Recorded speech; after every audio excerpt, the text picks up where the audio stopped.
All right, y'all, what's going on?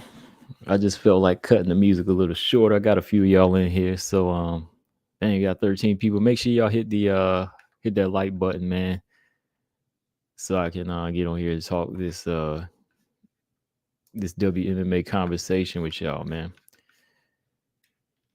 Be back again. I started to get on yesterday, man, but I said forget that, man. I gotta watch this Walking Dead special, man.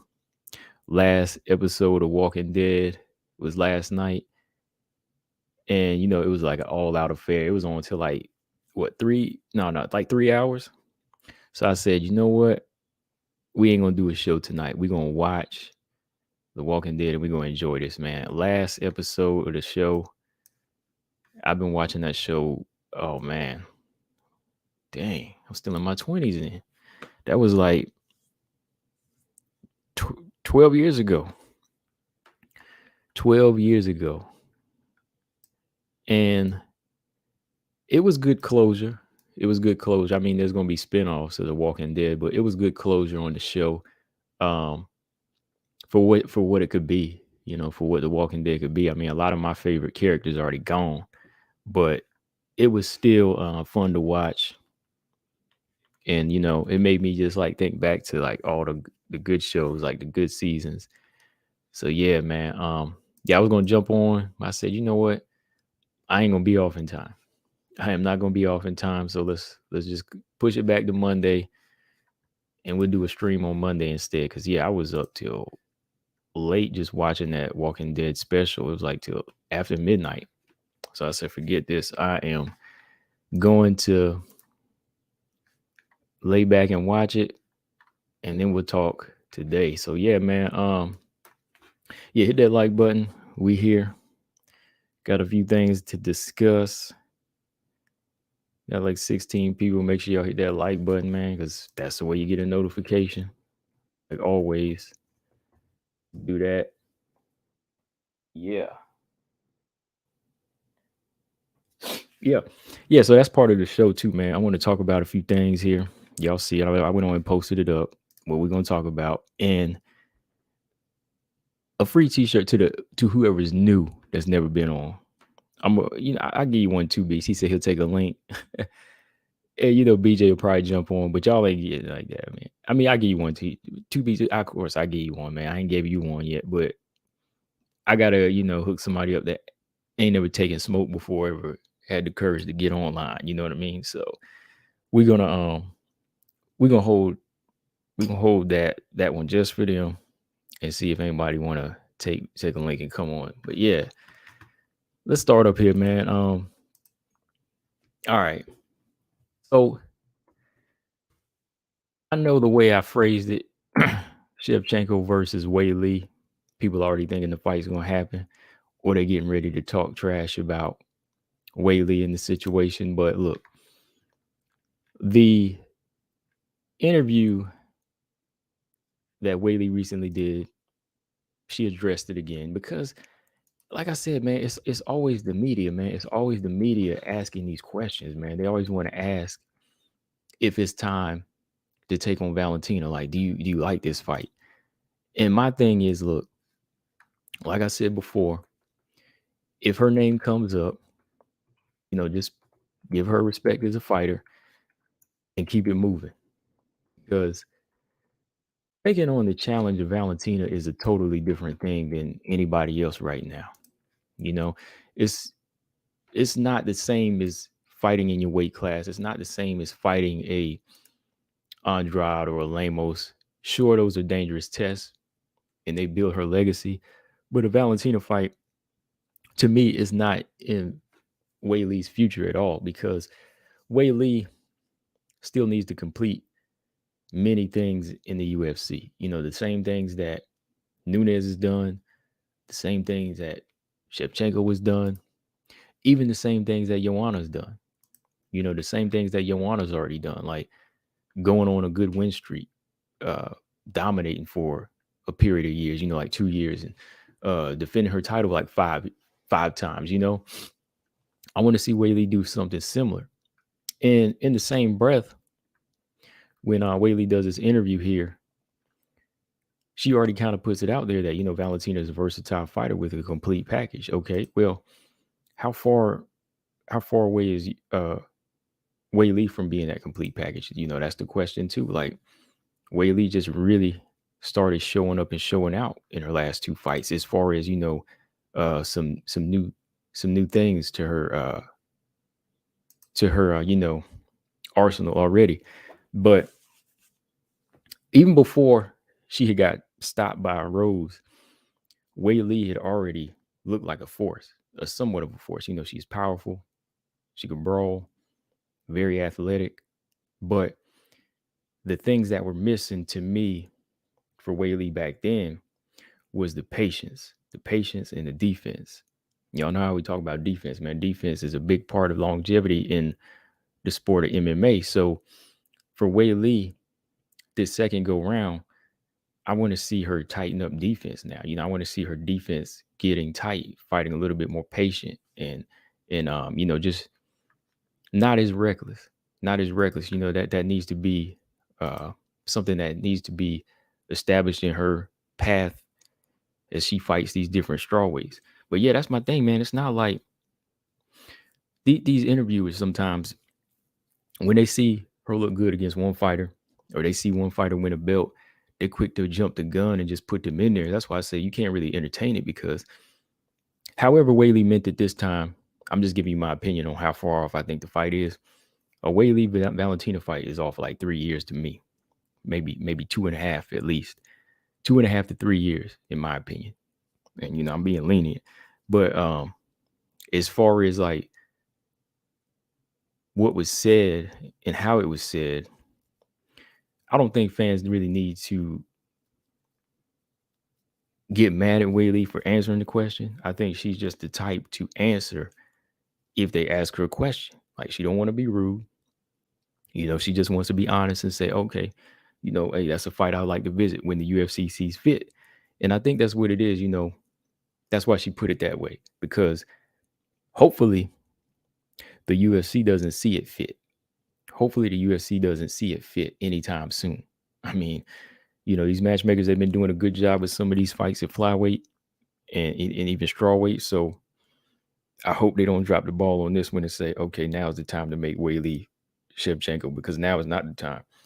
I mean, Wei Lee has the popularity, but when it comes down to the overall skill set to upset Valentina, I don't see that right now. I don't see that at all. Can she be dominant and run strawweight? Of course. Absolutely.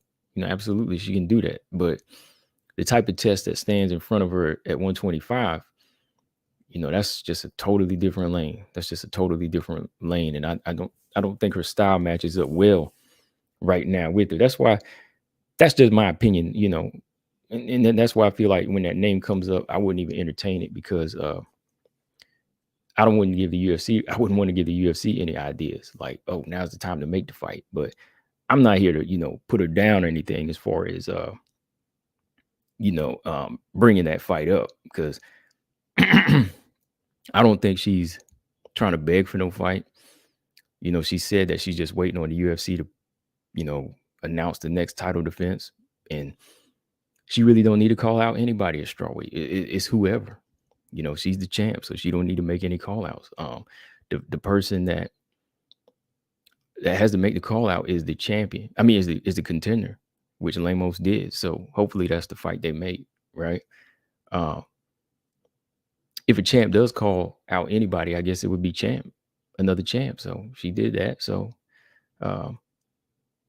it's like I said, it's not a fight I want to see anytime soon, but I respect her for letting us know that she would want to do it at some point in her career. Because look, Volkanovski, he's scheduled to fight Islam, he willing to do that.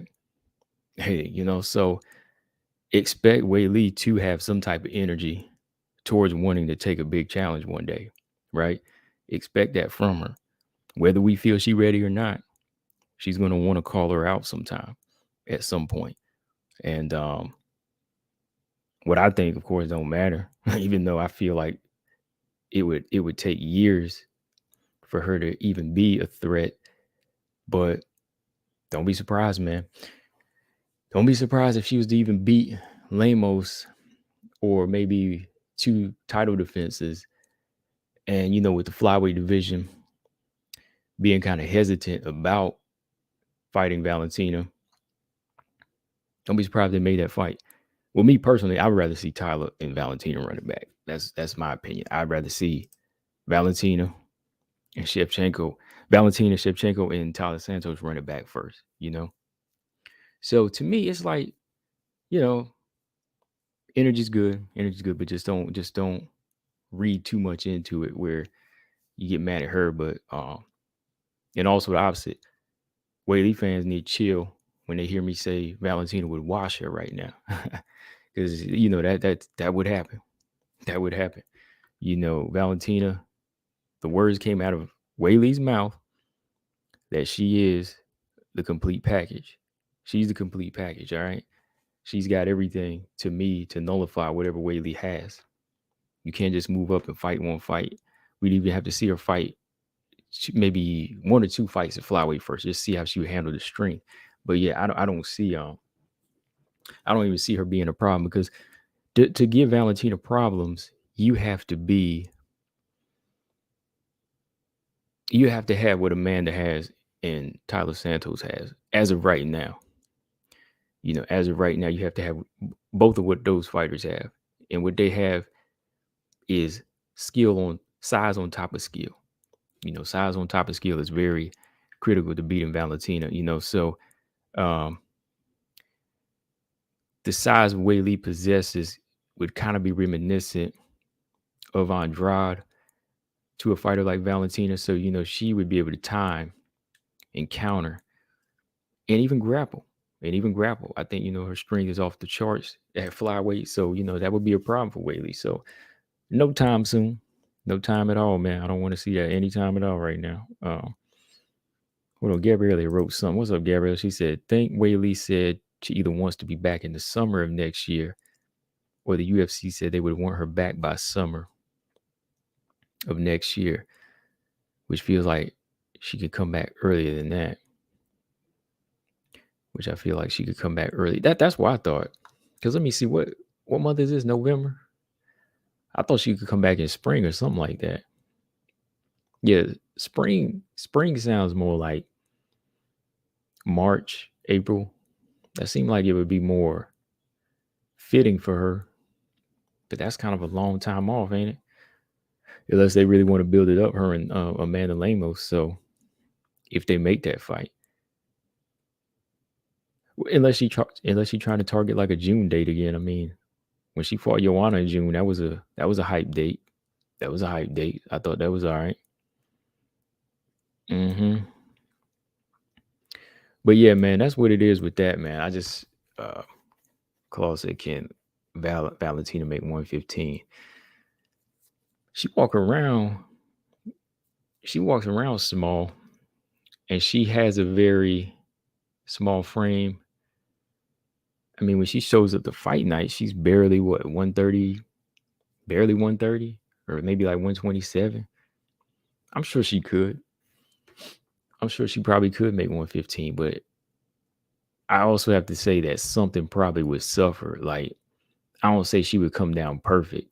Like, she would not. Well, nobody's perfect, but I don't think she would come down with the same, the same size and with the same type of strength and effectiveness to me. Like, maybe in some departments, maybe 1 or 2 places are going to suffer. Like I said, maybe her timing might suffer. Maybe her reflexes from cutting so much more weight.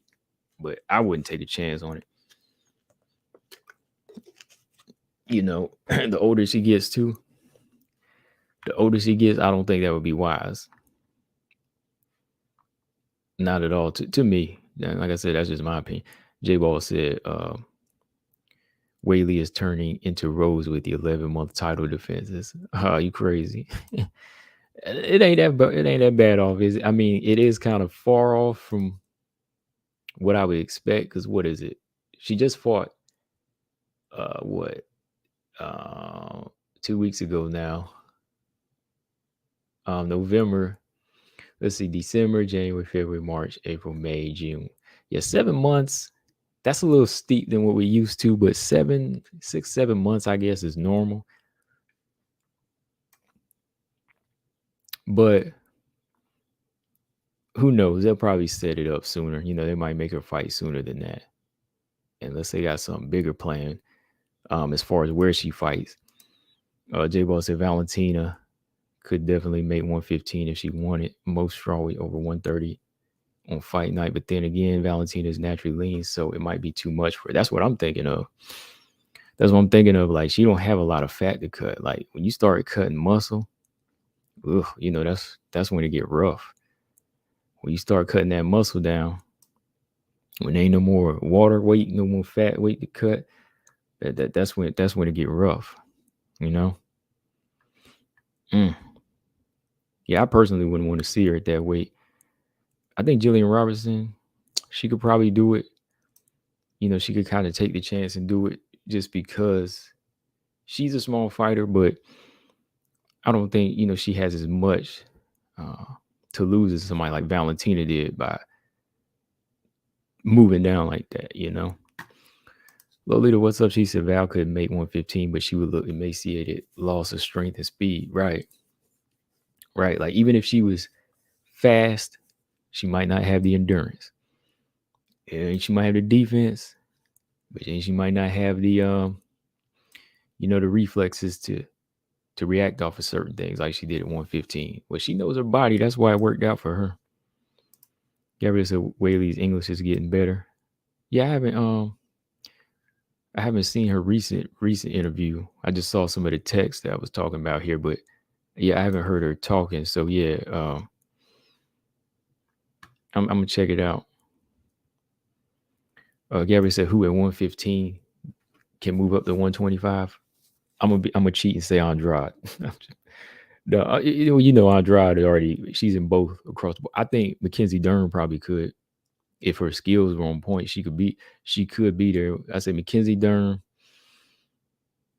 At some point, Weili can. I'm going down the list. Carlin need to be an atom weight. Marina need to. No, Marina can stay at 115 really because she got the frame for a strawweight, long strawweight. She ain't got the ground game to hang with 125. So Marina scratched that. Xiaonan, she got some muscle. She got some muscle to her. I don't know. Lemos probably, yeah, Lemos did 135 in her early career. I think Lemos is pretty solid. I think her power and her technique would carry up. Yeah, I would say somebody like Lemos, Dern, and of course, yeah, Weili at some point. I think if Weili makes some serious dents at 115, if she really start to take some fighters out, yeah. J-Ball said if Valentina moved to 115, I actually pick some fighters over her. Yeah. I mean, 115, moving down is much harder than moving up, especially when you get in your 30s. Trying to cut weight is different when you get older. The older you get, the more the weight comes on, and the harder it gets to come off. I mean, who am I to talk to? I mean, I guess I'm looking around me though. Like, I ain't gonna say nothing about it, but yeah. When you look around you, you'll see it. Other people. Let me just put it that way. Yawn is bigger than I thought she was. Ravioli said, yeah, she's a big fighter. She got the guns. She's a lot of muscle too. She got a lot of muscle to her. But yeah, for Weili, man, it's gotta be some type of dominant win streak for me. It's gotta be like a dominant win streak for me. It can't just be one quick fight and then maybe 1 or 2 fights and then, oh yeah, now it's time to do champ versus champ. Not at all. It's not that. It's not like that. It can't be. Weili got some good, dangerous competition that looks 50-50 across the board. Amanda Lemos is 50-50. I don't care what anybody says. Lemos got a good chance. Andrade is still kind of 50-50. Maybe it would be what is it, 61-49? Maybe 61-49 towards Weili, seeing that she does have the win, but Andrade is still always dangerous. So you got those two right there. Even just style wise, at some point, Marina, you got her right there. Rose, you got her right there. Somebody she still hasn't beat. And that type of striker alone gave her problems. Rose gave her problems. Rose gave her problems on the ground and on the feet. So imagine what Valentina would do. So you got 4 fighters right there that, to me, she would have to beat all 4 of them in crazy dominant fashion. She would have to nail them into the ground. She have to stomp all 4 of them into the ground before I'd say she's a threat to Valentina. I'm serious. I'm really serious. Weili gonna have to stomp Andrade again. She gonna have to stomp out Rose. She gonna have to stomp out Amanda Lemos. Stomp them all out. Dominate them. Finish at least 3 out of 4 of them before I can say she's a threat to Valentina. Or before I can say I want to see that fight. That's all I'm saying. Sounds like it's hard standards, but hey, that's the real. I mean, who besides Tyler gave Valentina a tough fight? So you can't say it's hate. That's just real talk. Gabriel said that UFC could force Weili to fight Shevchenko if Valentina has no other challenges left, if it gets to that point. I hope not. I hope not, Gabriel. Because there's so many other things that go on. I'd rather see Shevchenko Nunes 3. Let's go ahead and do Shevchenko Nunes 3 before we do Weili. Because Nunes and Shevchenko are already in the Titan category. They're already in the Titan category. They've been there longer, so make that happen. That's the one that's got to happen. Gabriel said Weili versus Shevchenko would be a big WMMA fight. Fan-wise and popularity-wise, but skill-wise, it would be an outclassing by Valentina. Yeah, it's definitely a crowd bringer. People would definitely tune in, but skill-wise, we know what would happen. That's why I want to say you got to let that one marinate, which I don't really like to say most of the times, but you got to make it in another 3 years, possibly. That's how I see it. Honestly, I think we should just let Nunes retire at this point. I think she still got another fight or two in her. Gene, what's up? He said Weili has plenty in line already in her division. Yeah, plenty of good fighters. Plenty of good fighters. To not make any of them fights and try to make a Valentina fight would be ridiculous. It would be ridiculous. Like if you didn't at least put her in there with the next 3 contenders, and I would rather see a Rose Rubber meat match before I watch Valentina take on Weili. I'd rather see that first, even though I've seen it 2 times before. I'd rather see that. So yeah. But yeah, I just wanted to ramble on a little bit about that, just kind of rambling on that. Because I know how some people see it sometimes, and I'm just looking at it from the outside, and this is how I see it. Weili ain't ready for it. Valentina lights her up right now. But Weili has what it takes to clean her division out now. So let her do that. Let her eat. Let her eat for a while, all right? Just let the girl eat, man. Claude said, who's most likely going to fight Val in 2023? Oh, man. If Val fights 2 times, I tell you one of them is going to be Tyler Santos, Claude. Yeah, I think Tyler's going to be one of them. Tyler will be one of them, and she should be one of them. I'm to the point where if Grasso don't want it, just let the woman that's calling for it have it. I keep saying Tyler deserves one more fight, but even Valentina said that. But if nobody else is trying to get it, give it to the one that's got fired for Valentina. Claude said, but is she first? It depends. I mean, the one that's asking for the fire deserves it. So Tyler might be it.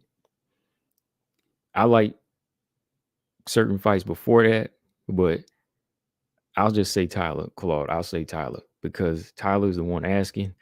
Everybody else, with ain't known now because she's out for surgery. Grasso wants one more main event. So let it be Tyler. And Tyler's training. Tyler looking good too right now. She training. She hitting her mitts. She working every day. So let it be her. You know,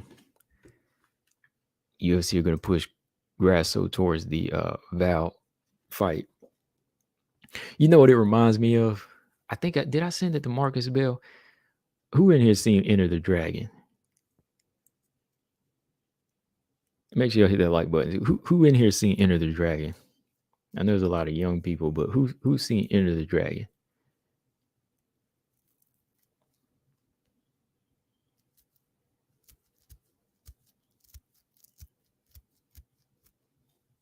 Robot Jake said Natalia puts Murphy in a coffin. Dang.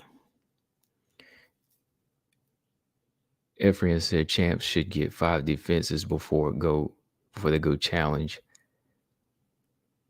for another belt. I agree. Definitely. I agree with that. Marcus said I have. Yeah. Okay. Zaman said Bruce Lee movie. Yeah, Bruce Lee movie. Well, you know that scene with Bolo Young and he's beating all 5 of those guys up. He's breaking their backs and everything. I sent it to Marcus. That's what it reminds me of. Like, he breaks like the 3 guys' backs. He kills them. And then the other one runs. And the whole crowd tries to stop him, push him back in. That's kind of what it's like, man. That's kind of what it's like. Like when there's a new contender, like you have to force them into that fight. You have to force them into that fight. They try to run, but the crowd stops and pushes it back into the fight, into the hands of Bolo or Valentina in this case, right? That's kind of what it reminds me of. Man. Because it just seems like nobody's really jumping at it. You know, you have fighters saying they don't want to leapfrog. They don't want to, they got to wait. So, that's kind of what it's like to me when I see that, situation. Oh man. But yeah, I think it would be Tyler. I think it would be Tyler next. Let me see. Let me talk about step by step, man. Let's see. Okay, Natalia Silva though. Okay, Natalia Silva, man, she showed up, man, and she had a great performance this past weekend. And I mean to ask you, look, I didn't pick in this fight, but I definitely was rocking with Teresa Bleda. Still am, I still think she's a good fighter. I think it was just a bad style matchup for her. But I gotta get Zaman's thoughts because Zaman, he was really pushing. He's pushing probably. I think we're both pushing. For Teresa Bleda, but I need to know Zaman's thoughts in the chat. Like, I need to know what he thinks about the whole situation. Like, do you make any excuses for her? Because I don't make any personally, besides it being a bad style matchup. She got a lot of holes exposed in her game that night. And to me, it was just the wrong type of fight to put her in there with. I don't care. Natalia Silva she just didn't have, Bleda just did not have what it takes to deal with that type of fighter yet, in my opinion. Zama said, I had one thought, I was wrong. Okay. He said, rest in peace to Teresa Train. Okay, he thrown her out the door. Okay. Well, any fighter should be prepared for what's to come, I believe, but I didn't want to see her in that fight.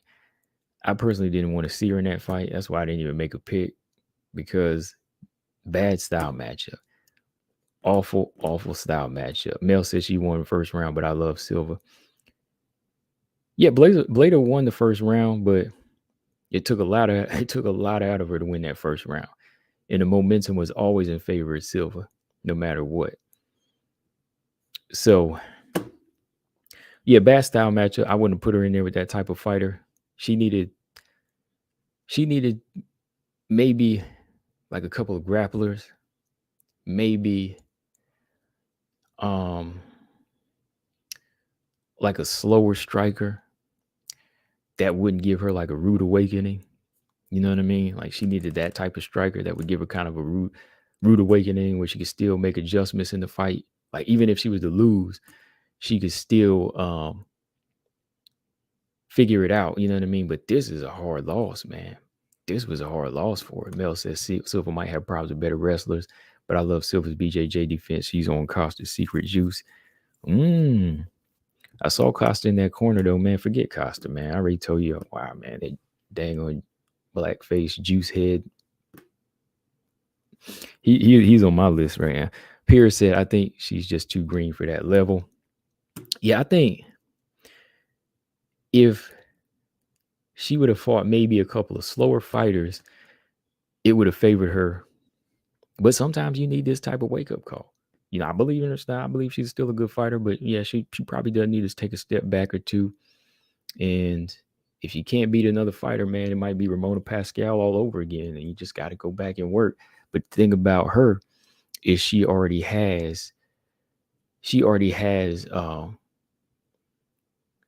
thing about her is she has youth on her side versus Ramona Pascal. As y'all know, Ramona Pascal already got cut. But Teresa, her being 20, we'll see how she looks in her next fight. She could probably lose, get cut, come back, learn a thing or two.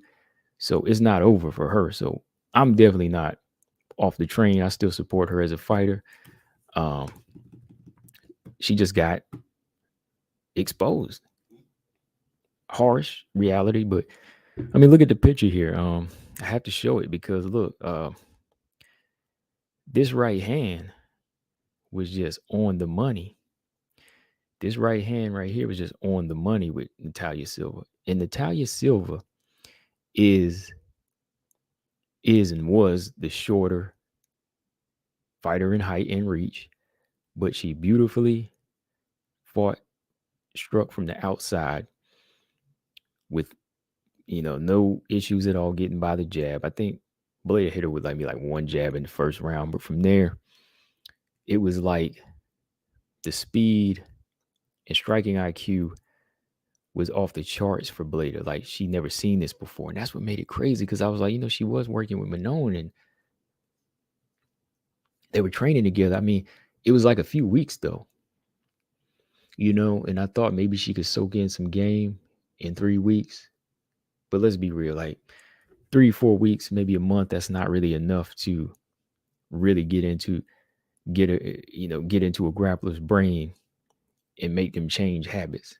You know what I mean? Like you change habits if you live and breathe something for a long time. It has to be a long period of time, like a few training camps, maybe even 6-7 months of hard butt kicking. And maybe her training a few sessions with Manon wasn't enough. Maybe she needed more time, and maybe even now she needs a better boxing coach. She just need a better boxing coach. So Mel said, did you already go over Zhang and Shevchenko? Yeah, I already went over that. He said Whaley never called out. I already read the article. Yeah, you missed it. Yeah, you got to go back. Yeah, she didn't call her out. Like come on, Mel. I break these things down to a T, and like I said, she said when she gets fit to it, but she didn't call her out, right? Lolita said, will Thurman beat Spence? Ooh, off topic there, but I like it. No, not at all, man. I think Spence will dominate him. Yeah, Arrow will dominate Keith Thurman. He gonna punish him for making him wait, Lolita. Making him wait a long time ago. You know what I mean? When the first time they were supposed to fight. Gene said, combo. What's next for Aaron Blanchfield? She looks to go a long way in WMMA. Well, if they don't give Macy Barber, Andrea Lee, Gene, I would say Andrea Lee. Andrea Lee's up for grabs for both of them. I think it's gonna be like a heads or tails thing, you know. BJ said Blader versus Cachoeira. Another bad style matchup. You know that you mentioned Cachoeira, maybe 135 would be good for Blader. Cause she looked tired in there, man. Like I've seen her push before and take fighters down, but she looked like she was tired in there after that first round. Either Silva was just that physically strong, or she had a bad weight cut or something, because she was just like ragdolling her, man. Like she was moving Blader around, and Blader locked on with them hands like a body lock. She was getting ran in there. She was puffing and huffing and eating punches. After that second round, man, I was like, it's only a matter of time for she gets stopped. You know? Even her ground game, man, like she won the first round, but it was like, what happened? You know? What happened? You know, she got taken down. I mean, yeah. Silva took her down. Silva done judo tossed her down too, and she got top position, but it really gassed her out to get top position, man. That's why I was like, what's going on here? You know, like she never looked like this before. So, yeah, even the ground game has to be worked on. Zama said Teresa needs to improve her striking. It's pitiful to be that bad with this advantages of height and reach. Cardio pacing needs improvement too, but it's all connected to atrocious striking. Definitely, because some fighters gas after throwing a few combinations. You know, they get real gassed out from throwing a few combinations, and if that happens, that means your pacing is off. You know, your pacing is bad, your cardio is bad. If you're just used to always pulling fighters down and grappling, that's one thing. But if you don't mix in the hands and you know, the stalking and the feints, you try to do that on fight night, you a creep, you know. Mel said Casey O'Neill called out Maia. I don't think she beats her. I don't either. Talk about that here in a minute. Gabrielle said Blader in PFL or Invicta. I would say Invicta. I would say Invicta would have been nice.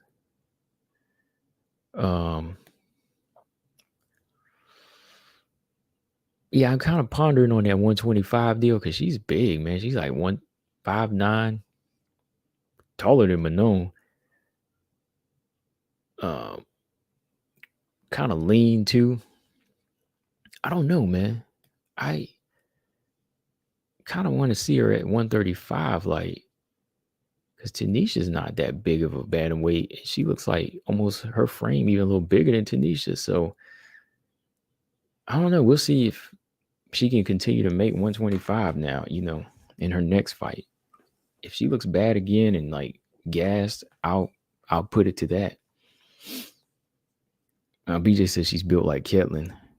Yeah, I'm sure like when she walks around in her off weight, Blader could like be big, man. Like she could be, you know, like a big fighter like Ketlin or something like that. Let's see. Saint, what's up, man? He said, I honestly thought that Blader could have been a very hard fight for Juju and didn't want to see it. Now I think it's very winnable. Yeah, man. Juju, after seeing this fight, Juju would probably win that fight. Juju seems to be much more comfortable with her frame and how she moves in there. Juju's hands have gotten better, right? Juju under the tutelage of Pena, I ain't gonna lie, man, that girl opened something up in Juliana Miller. Juliana Miller is a dog too, man. Like she's comfortable. She's comfortable on the feet and the ground. Like Juju does a lot of things on the fly too with her jiu-jitsu. I'm sorry, man. After seeing that, I think Juju would win. Juju would win that fight against Blader right now.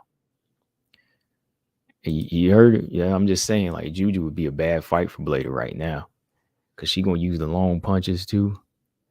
And I think of Claire Guthrie as a pretty decent, scrappy fighter. And Juju gave Claire Guthrie a lot in that second fight. You know, she gave her a lot that she could handle, man. So yeah, I think she I think Juju, man, that would be killer, man. Might put her on an 0-2. Yeah. I'll be just hearing Juju versus Jazzy on Twitter. Only a rumor though. Uh-oh. That's not a bad fight. That's not a bad fight. Not at all. It's not a bad fight at all. Gary said, you know what? Silva versus Jillian. BJ complaining about my original matchup. Oh man, that's funny. James said, imagine if Juju is the one to dethrone her. How crazy would that be? Dethrone who? Valentina?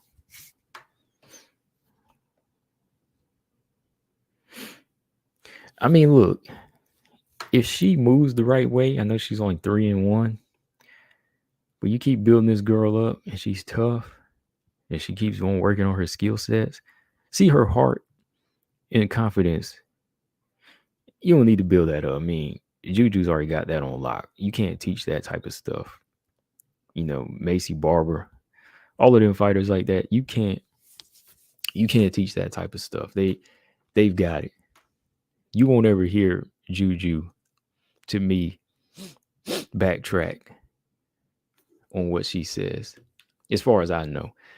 You know, I think Juju is always game. So by the time she gets there, she'll be ready. Will she dethrone? I don't know. I mean, anything can happen by that point. But she's got a good grasp of different things too. That's why I like her, man. Like, she is working her striking. Her jab is pretty good. Yeah. Juju has athletic limitations though. I mean, for her frame though, she can move. To me, I think she knows how to use her frame. She knows how to use her reach. She's wide, she's strong. And lacking strength in the flyweight division, you won't get that far, to me. I don't think you get that very far. But limitations of the athleticism, okay, maybe here and there, but not enough to like stop her from getting the top 10. Gabriella said, matchup Vivian, Maia Lee with Aaron and Casey and Barber, so the division can move on. I like that. Nobody ever call out Vivian Araujo though. Nobody really calls out Araujo. Nobody calls out Vivian Araujo too much. I want everybody matched up with Andrea Lim. But nobody really calls out Jennifer Maia. I mean, nobody. Everybody calls out Jennifer Maia. Excuse me. Everybody calls out Jennifer Maia. Nobody calls out Araujo though. High Five, what's going on? High Five said, has anyone seen Weili at 125? She did have a photo with Valentina when they were in Thailand. I believe Weili is more stronger. She put on some weight. Yeah, she might be stronger, but got to get that defense right before you try to fight Valentina. I need that defense tight before she even think about Valentina Shevchenko. That Magnum boy, Magnum got to be ready to shoot them bullets. Can't come in there with an empty Magnum. That's how I see it. Okay, so Natalia Silva. I kind of went on the Teresa Blader part, but yeah, Natalia Silva. I like to see her fight, yeah, like a striker like JJ Aldrich. You know, switch up her game just to kind of see what else she offers. Natalia Silva, who could she fight? Is she ready for a top 15? What do y'all think? Do y'all think Natalia Silva's ready for a top 15? I'm not sure. Don't nobody want Andrade though, Gabriella. That's what sucks. Don't nobody call her out. Everybody calling out Jennifer Maia, but don't nobody want Andrade. Nobody really call out Araujo either. I don't know. Let me see. Natalia Silva at 150, not 115. Natalia Silva fighting the top 15. B just a non-combo sync said Natalia beats Alexa Grasso. Really? I need to see her. I don't know about that yet. That's a big jump. She do some good things now. Don't get me wrong. But I want to see them good things tested against JJ Aldridge first. I'm gonna see her fight JJ Aldridge. And who's another unorthodox style? Let me see. You get her in there against Calvillo just to get her a number 15 spot. You know, just matchmaking here, just kind of just playing around here. I mean, also to get some fighters in there to get some new heads in there. So if we don't see JJ Aldridge, maybe Calvillo, that'll put her in the mix at number 14. I like that fight. I think she has more pop than Calvillo. Calvillo is a good wrestler. Let's see if Calvillo make her wrestle and make her fight hard. I think Natalia Silva would actually win on the ground. So, yeah, that's not a bad fight. It's not bad at all. You know, get her in the top 15. Let's see. Yeah, JJ Aldridge is more of a patient, technical striker. That's why I like to see her how she would deal with the timing. To be said, Melissa Gatto. Melissa Gatto, that's a good name. Again, Gatto would have trouble with the ground, I think, in that fight. Yeah, I think she would have trouble taking Natalia Silva down as well. The grappling takedown defense of Natalia Silva is kind of a problem.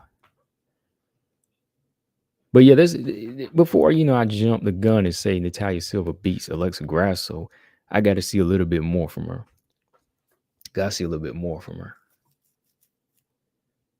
She does have. I will say this from the level of opponents she's been fighting. She does have a very unique striking selection compared to Grasso. It's not saying she beats Grasso now, but she does use her kicks a little bit more wisely, and combinations are interesting. Grasso's a good boxer, though. Don't get me wrong, but as far as her kickboxing variety in there, it is very that Taekwondo she uses. I believe they said she's a master in, or discipline in. Yeah, I think it's a unique thing. Silva definitely needs one more fight before facing the top 15. Okay, yeah. Let's see. Yeah, let's do Gatto or JJ Aldridge. Yeah, Gatto. I don't want to jump the gun too much on her, because I could see her beating Calvillo, but that would put her in the Shark Tank a little too soon. Agapova has surgery. Is she ready? No, she still has therapy, man. She's still working. She's still working on it. She's still working it out. Like, she'd be posting every day of her working the knee. Silva versus Agapova on the Rio card. I don't know if I don't know if she'll be ready by then, because she's still working the leg out. All right, so let's talk some more flyweights here. Casey O'Neill calling out Jennifer Maia. All right, let's talk about it here a little bit. Casey O'Neill wants to fight Jennifer Maia. There you go. That's a good call out. The number 11 calls out the number 8. That's how it should be. That's a good call out. She said when she comes back in 2023, she wants to fight not once, but 2 or 3 times. 2 or 3 times to get some experience before she runs straight into like the title realm. Okay. My opinion, Good call out. But yeah, everybody loves Jennifer Maia. Everybody calls out Jennifer Maia. Everybody knows Jennifer Maia has that test, but they know what some of us know, that sometimes Jennifer Maia don't always pull the trigger, or they seen the Manon and Chikagan fight. You know what I mean? They see those fights and they underestimate her. See, when I'm watching the fights, I'm holding it to that level. When I see Jennifer Maia not quick to pull the trigger on them, it's because of their IQ. It's because of their skill level, Valentina, and so on. When Jennifer Maia fights down, she does tend to look better. You know, Roxy, Marina Monroe. Who else? Who else comes to mind? I can't think right now. Anyways, these fighters that are fighting down know she's a test, but it's not like an Andrade type of test. It's not an Andrade test, and it's not an Arujo test. Now, granted, Grasso completely, technically put a clinic on Arujo, but still nobody wants to call her out. I'm like, what? Why not? You know? Manon beats Jennifer Maia. Nobody calls her out. We calling out Jennifer Maia, right? You know, that's why I just kind of, I'm like, okay, you know, I see what it is. They see something. They see something in Jennifer Maia that they think they can expose. But let me tell you, Jennifer Maia ain't no slouch. She's not a slouch. That's why I get disappointed in her performances, because I know what she's capable of. I know what she's capable of. You know, she's not a slouch. You know, when I seen her in these fights with Chikagan 2 times, even Manon, I expected her to be even a little bit more dangerous than she was in there with Manon. Like, aside from the head kick that she landed on Manon a couple of times, she didn't win any round. She didn't win any rounds. You know, she still didn't win any rounds. Yeah, she didn't win no rounds. The Chikagan fight, she had a good takedown the first time they fought. But then she goes in there and gets outstruck by the awkward striker. So they had like a certain level, but I thought Maia had them tools to do some dirt, really do some dirt, you know, because she is a specialist in BJJ, black belt, boxing, wrestling. She's strong. She's very durable. I mean, you don't go fight with Valentina like that, you know what I mean? And then come out not really damaged. So I don't know what people are seeing. I think they're seeing us in a fan perspective, but Casey O'Neal's style, I don't think it's going to pose this huge threat the same way they did. Like Jennifer Maia, her level is still above. Even though she's dropping ranks, her level is still above Casey O'Neal. We got to give her that. You know, she's a former Invicta champion, got a lot of good names on her resume. If it stands for anything, she did beat Jessica I years ago, right? It's on her resume, so we can give her that, right? BJ said Roxy lost. Oh, she lost a round.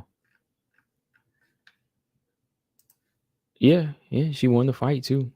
Yeah, that was like 3 years ago. She fought her before Casey O'Neal. I remember. Don't downplay Maia to make Casey look good. I know what you're doing. And Mel said Maia don't have Muay Thai. No, she still got her boxing. Like I said, she got her boxing. She got her clinch game. She got her wrestling game. She got her jiu-jitsu. I mean, she throws nice head kicks. She got kickboxing. You know, it's because she don't have the Muay Thai. I don't mean she can't. She would lose this fight, right?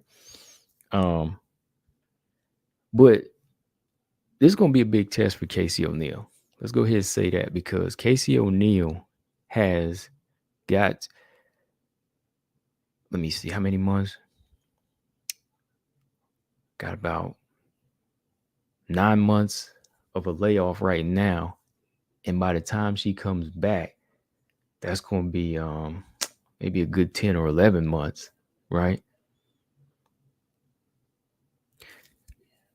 Emil said Maia don't have wrestling. What do you mean she don't have wrestling? She's strong though. She can reverse. She does good reversals on the cage too. And just to have, I'm talking about standing wrestling too. I'm talking about clinch control. Don't try to troll me, Mel. Talking about she only got 3 takedowns in the UFC. Come on, you know what I'm talking about. You want to talk about this subject, so we're gonna talk about it. All right. So Maia, going back to what I was saying, has got a lot of tools here. She's got a lot of levels here. So Casey O'Neill coming off what 9, going on a year layoff. She's gonna have a lot to deal with. She's gonna have a lot to deal with. Maia may be older, but she's the active fighter. You know, she's the active fighter in here. So Casey O'Neill has to make sure that one thing I'm always talking about, that defense is better than it was in her Roxy fight. You got to make sure that's better in her Roxy fight than it was in the Roxy fight, because the right hand of Jennifer Maia is very dangerous. Okay, that right hand is dangerous. I mean, look what it was doing to Marina Moreau. And like I said in my video, I think Marina Moreau is a much more polished boxer than Casey O'Neill. But look how that right hand was landing. You know, look how that right hand was landing. So when you really match it up and say, okay, you got Casey O'Neill coming forward, she's going to be eating some right hands.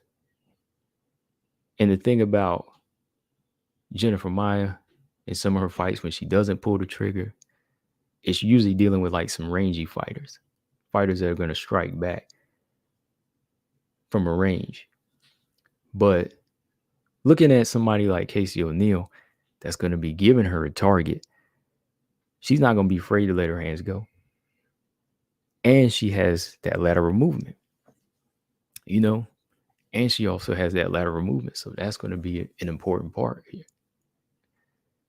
Strayed said that Maia kept Valentina down for a round, didn't she? Maybe because she's too heavy. Maybe because she's just heavy. Her physical strength is a big part of her game too, man. You know, but that just shows you how strong, again, like Manon was, because she took her down and was able to get a couple of reversals on her and press her to the cage, right? So yeah, I just think that the level of boxing that Jennifer Maia possesses will give a fighter like Casey O'Neill trouble. I mean, side to side movement, the way she lets those hands go when the target is right there, that's going to be problems. That's going to be problems for her. High Five said, I want Aaron versus Maia. Casey is just average. Dang. That's a good fight. Aaron versus Maia is good. But since Casey O'Neill wants this one, I think we're ready for the test. I'm ready to see her get in there and fight this number 8. Even if it has been a year off. I mean, who else is there for her to fight? She wants to continue to fight up. Yeah.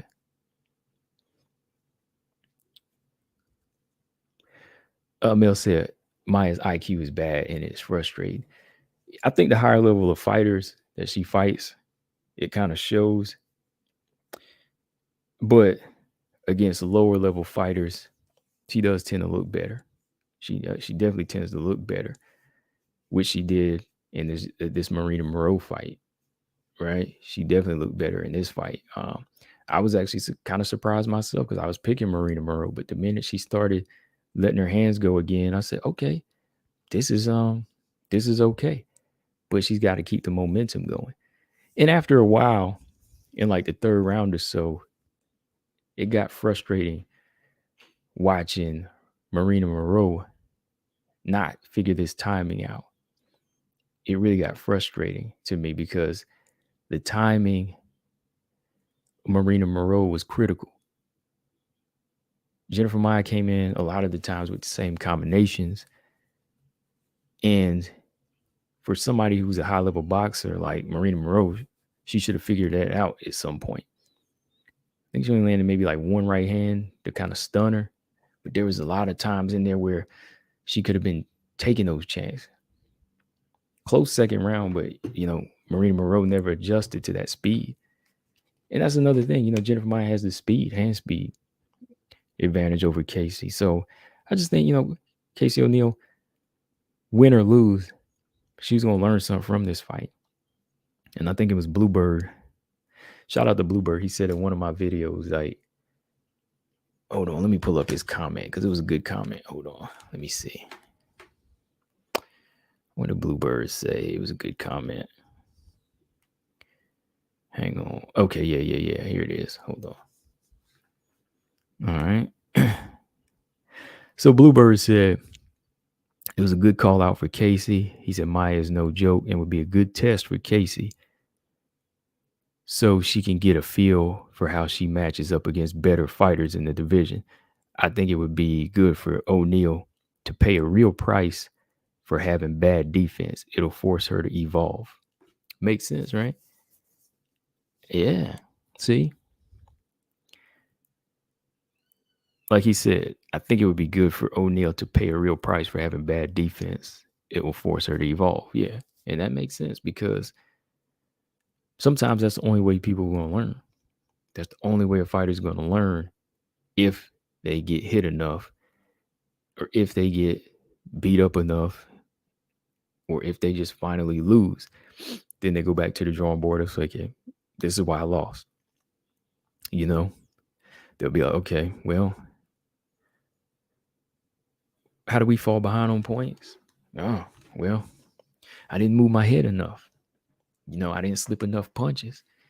I kept blocking punches with my face, So sometimes it has to work out like that, but hopefully to keep the division going, Casey O'Neill does something big and can pass that test.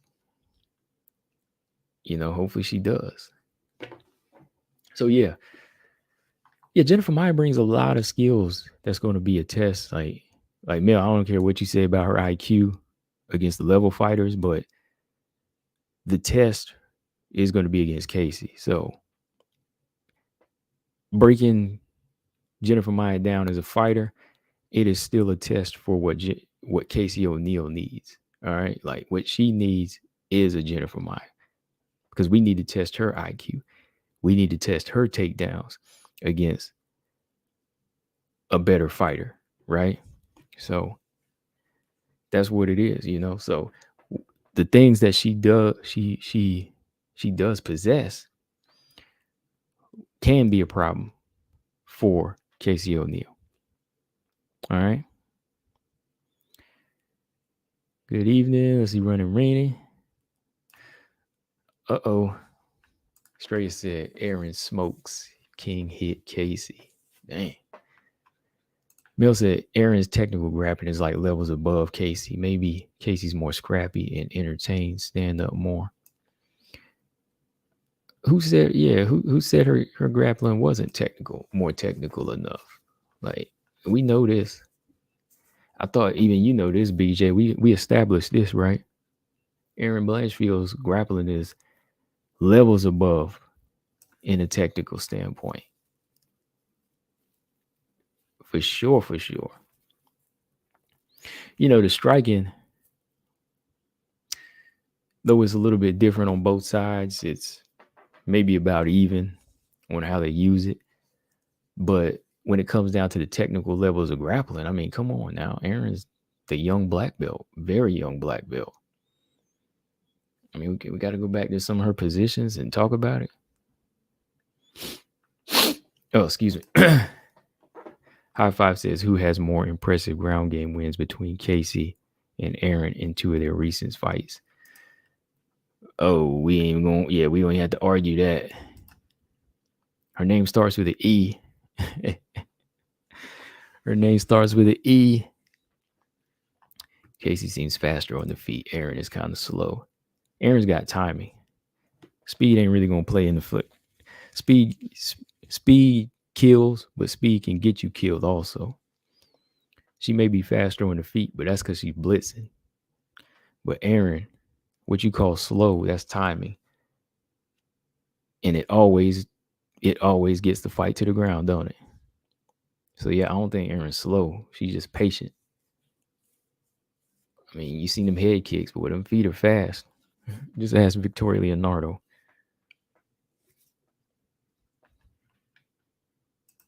Nah, Aaron ain't slow. Now I know you trolling. Come on, Mel. Back it up. That's timing. I mean, the way she punched in on, the way she was ragdolling even Miranda Maverick. See, I'll even admit that, how quick she got in on Miranda was taking her down. Come on now.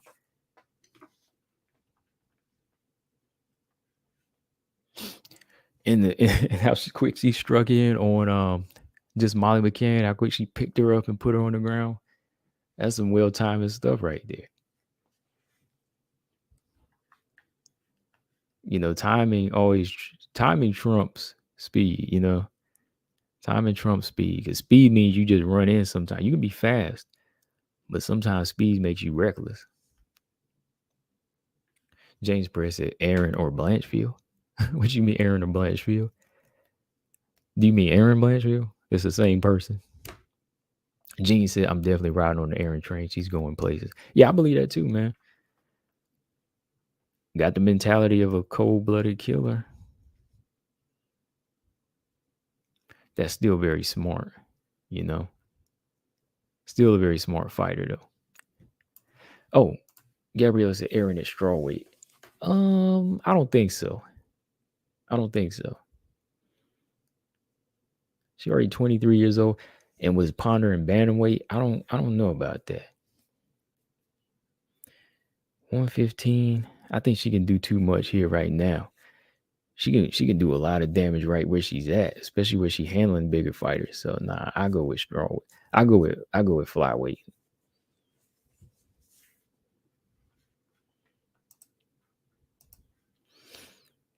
She might mess around and lose too much weight and, you know, just mess up her chances. So nah. Pierce said, I'll say it again. On the ground, Aaron beats Valentina. Mark my words. Dang. I ain't even going as far to say that. But hey. Well, let me ask you this, Pierce. Who's more technical on the ground? Valentina or Aaron? I mean, we can be honest here, like from what we've seen. I mean, I'm not saying Aaron's a better fighter than Valentina, but what do you think?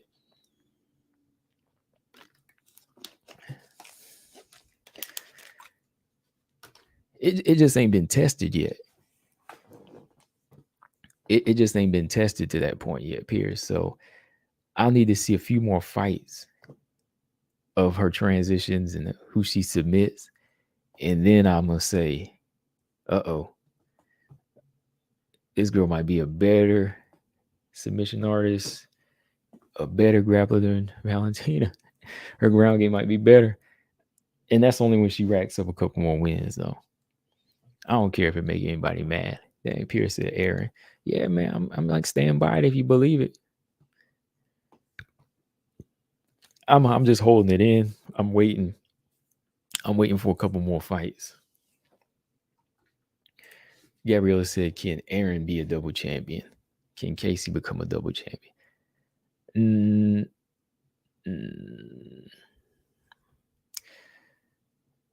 Seeing as how I don't want to see her move down to 115.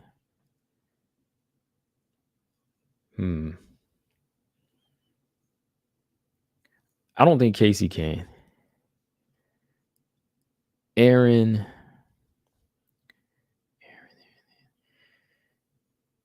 I don't think Aaron will either. I think Aaron will win the flyweight belt. I think she could do that before she becomes a double champion. More confident in her for winning the belt at flyweight. Because yeah, I don't think 115 will work, like I was saying earlier. Nah.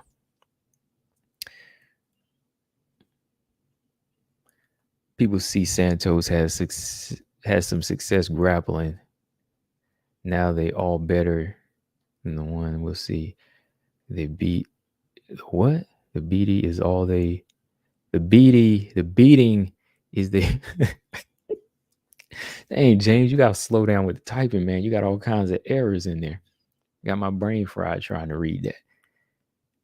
Ravioli said Tracy Cortez is lurking. Yeah, Tracy Cortez is lurking. She's a lurker, man. Like, I ain't gonna lie, Tracy Cortez ain't really like astounding. She doesn't do anything astounding to me, but uh, she finds ways to win. She finds ways to win. Mel said Aaron needs to beat Tracy Cortez. And in my opinion, she already did beat her when they fought the first time. I went back and watched it. It was a tight fight. Could have went either way. Because once I saw it, I said, okay, Cortez got it. Then I was like, oh, no, well, you know what? There was some good control here on the ground from Aaron. So it was a tight fight, man. Maybe it'll happen somewhere down the line, though. It ain't no fight we need to rush. I'd rather see her take on Andrea Lee or Vivian Araujo. Will Cortez KO Ebos? I don't think so. I think she could out wrestle her before she KO her. But then again, if you got a nice right hand, all you need is a nice right hand. I like Ebos, but you know what I'm getting at. You know what I'm getting at. You know what I'm getting at when it comes to the right hand.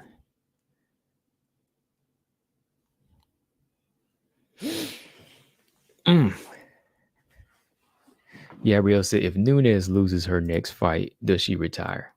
I think it's highly likely. I think it would. But it would have to be like, it'd have to be like some all-around fight where she just kind of loses her,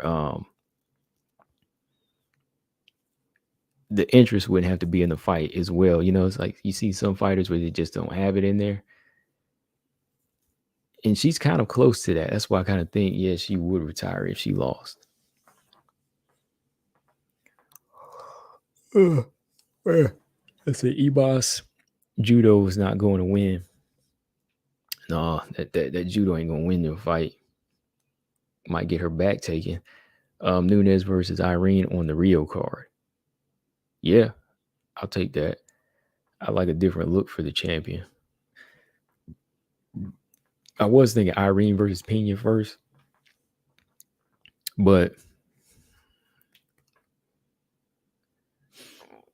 I think Irene's a better, more entertaining style matchup than Nunes. I mean, than Ketlenberry. I know Nunes versus Ketlenberry was kind of talked about, but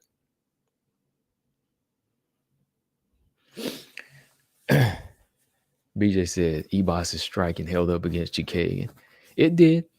That chin almost didn't hold up though. I mean, if Chikagan's about to spill you, we have problems. It held up, but it was her ground game that really saved her. No, man, that right hand was about to spill her, man.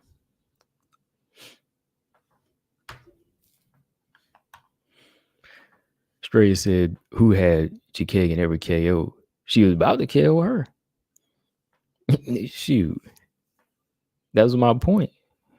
That's the point I was making, Straight. She was about to KO her if she didn't take it to the ground. It was really her ground game that held her up and saved her in that fight. It wasn't just her striking that held up. Her chin held up.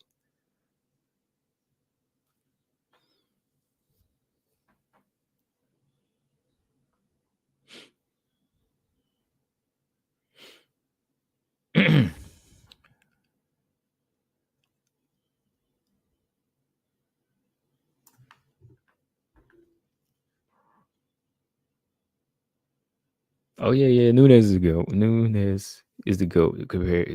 See, he went on and said it. Okay. Nunes taking on Irene. Yeah, I like that, Gabrielle. That's a good fight, though. I'll take that. Okay, let me see here. Well, I got an open line here, so I'll send out a link or two here. They might want to give me their thoughts on some fights here.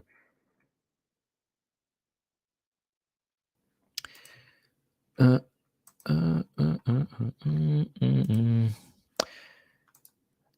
man. I'm ready to see Tyler Santos get back in the cage, though. Whether it is Valentina, but he just said, hit me. He said, hit me like I'm Amanda Ebos, right on the chin.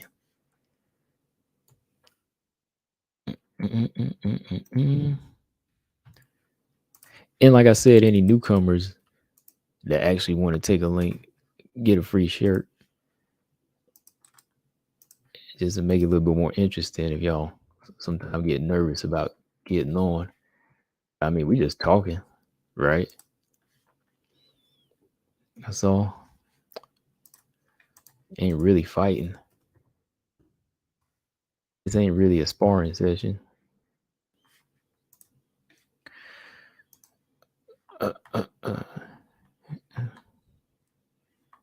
BJ ain't got no jab. What's he talking about?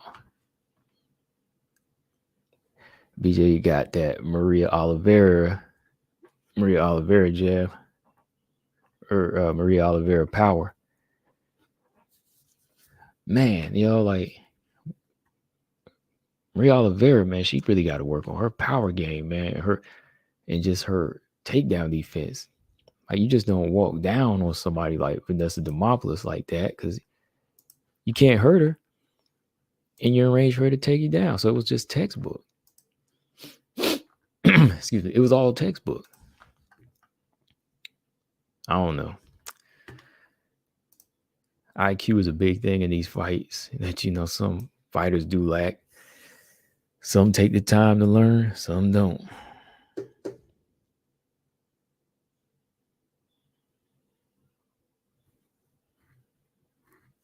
Mel said, did you see Andrade didn't want to be in Oliveira's corner this time? Oh, wow, for real? I didn't even notice this time. Man. Maybe that's why I didn't notice, because she wasn't there. All right, yeah, 2 Beats, I sent you a link too, man, if you wanted to jump in. Hang on here 1 second. Oh. Here we go. I got to echo, BJ. You got to get rid of echo, man. Hold on. I'm gonna go out and come back to you. Okay. Is it still echoing? Hang on. Let me see. Yeah, it is. All right, let me go back out and come back in. I think BJ was on CB radio tonight or something. Gabriella said, who does Melissa Martinez fight next? And does she have potential? She got potential.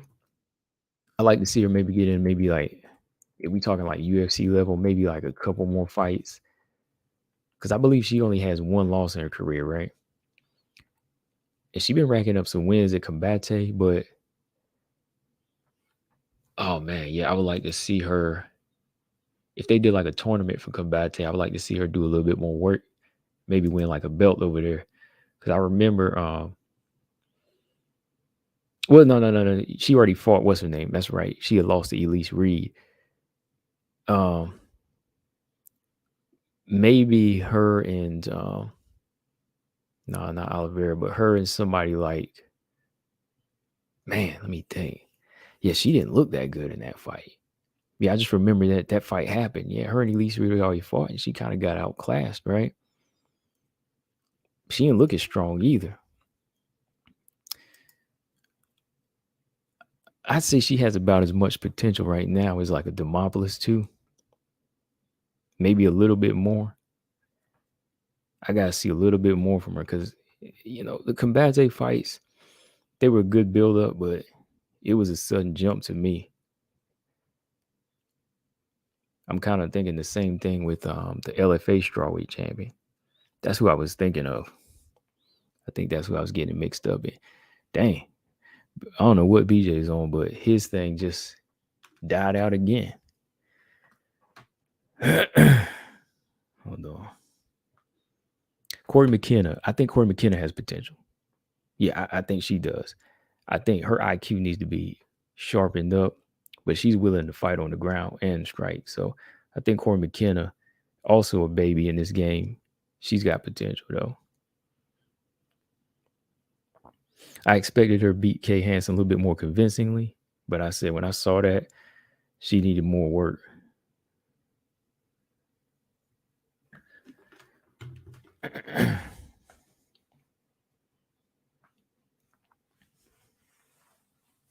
Yeah, Demopoulos is a fun fighter. And like I said, I don't really expect her to go in there and, starch any of the elite fighters, but she'll be entertaining.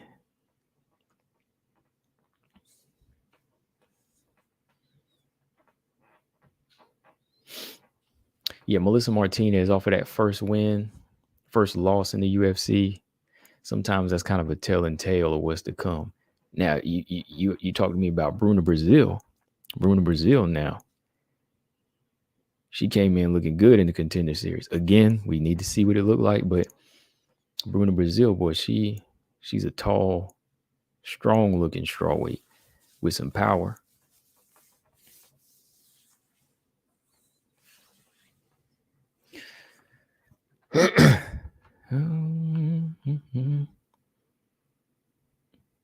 Does Angela Lee perform well in the UFC? I don't know. I'll just put it that way because let me see. How would I describe her style? Well, number one, her defense is lacking. I like the fact that she does try to keep up the pace of like some of the actual MMA fighters in the UFC, not like she's still a Muay Thai fighter, and I think that's what helped her beat Stan Fairtex. But let's say if she moves into the flyweight division, I don't think she has the tools in the defense to hang with even like the mid grapplers in there. Like she's scrappy, but there's a lot of holes even when she's on the ground. Ariane Carnelossi, she has holes too. I don't think she has potential to be in the top 15, not right now. Maybe if just some numbers switch around, but Ariane Carnelossi, same with her. I need to see a drastic change in like how she takes approaches with her striking. She's too wide open, and I don't know if it's that muscle, but maybe it makes her gas out. Loma, there's potential. If she can grow into the weight and get a little bit more stronger, get better with her hands, yeah. Tabitha Ricci, I've always said is premature. I said that last year. Tabitha Ricci was premature because her hand game needs to be worked on big time. She's good on the ground, but her hand game, her boxing, striking ain't the best. Yeah, I said that last year with her. Like when they signed her, I was like, don't do this. You were just getting it going in LFA, and they picked her up. Loma's got potential. All right. Got my man BJ in the building. What's going on, man? What up? Do I sound better now? Way better. Last time you was on CB truck radio or something, man. Come on. I don't do me like that, bro. Thought you was out driving the rig making rounds, bro. No. That's just my raggedy ass phone, bro. Oh, okay. What you got? Hit me with the 1-2. You was talking that mess earlier, talking about you were saying Casey O'Neill, Aaron Blanchfield is better than Casey O'Neill on the ground, which may be true, but Casey O'Neill is better than Aaron Blanchfield by far on the feet, though. Okay, so by far on the feet. That's all. You done won the argument for me. Then that's all I was trying to get across. Aaron is better on the ground. I mean, but is she though? Yeah. You know what I'm saying? Like, is she? I mean, I have to say she might be better. She might be a little tighter on the ground than Casey O'Neill. Casey O'Neill is a little rambunctious on the ground. Like, she goes after it on the ground. But on the feet, Casey O'Neill is much better than Aaron Blanchfield. I won't say by a wide margin. I would say the same margin that she's better than Casey O'Neill on the ground. Casey O'Neill is better than her on the feet. Nah, I don't see that. Oh, yes. Casey, she let her hands go more. Oh, shit, my bad. Casey, Casey O'Neill, I mean, Aaron Blanchfield ain't going out there with the commitment on the feet that Casey O'Neill does. Okay, the commitment, but as far as the actual style of punches and how she makes her selection, like, do you still think it's better? I mean, she blitzes more, but I still think Aaron throws them nice. I still think when she will let him go, she throws them nice and she has good timing.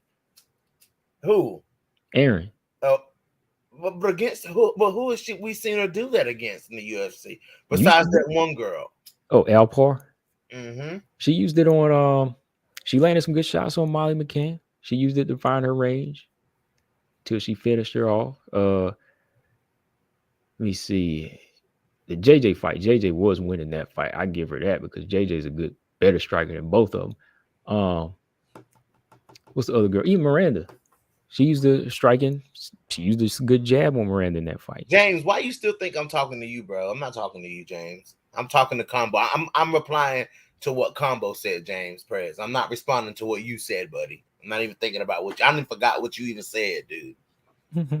I mean, come on. I'm talking about what Combo said, not what James Perez said.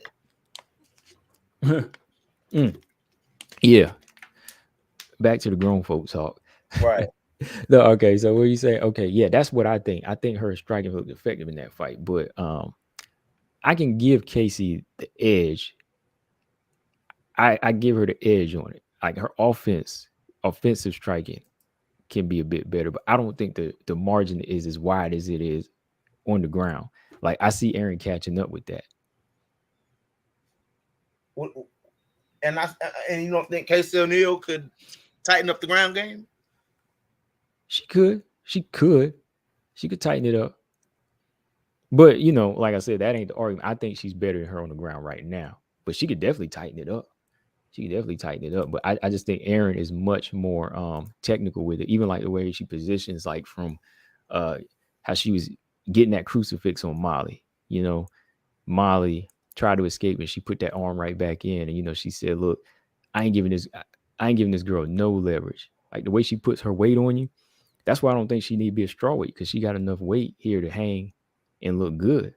Like she's strong. There's no need for her to go down to 115. And that's another argument, but still, like, why y'all talking about it in the chat? She looking good here now, so why are we trying to force her down? See, they got me arguing. BJ, you take over for a minute. I just want to. You said who looks good? They try to force her down. Aaron. Yeah, they trying to talk about her moving down to 115. She ain't got to move. She no. I wouldn't move Aaron down to 115, y'all. Just because somebody isn't sporting a 6-pack, that doesn't mean they need to go down a weight class. You know what I'm saying? I mean, that's just how she built. You know what I'm saying? Aaron Blanchfield is a true 125, and if she moved anywhere, I think it would be to 135. I don't think it would be down to 115.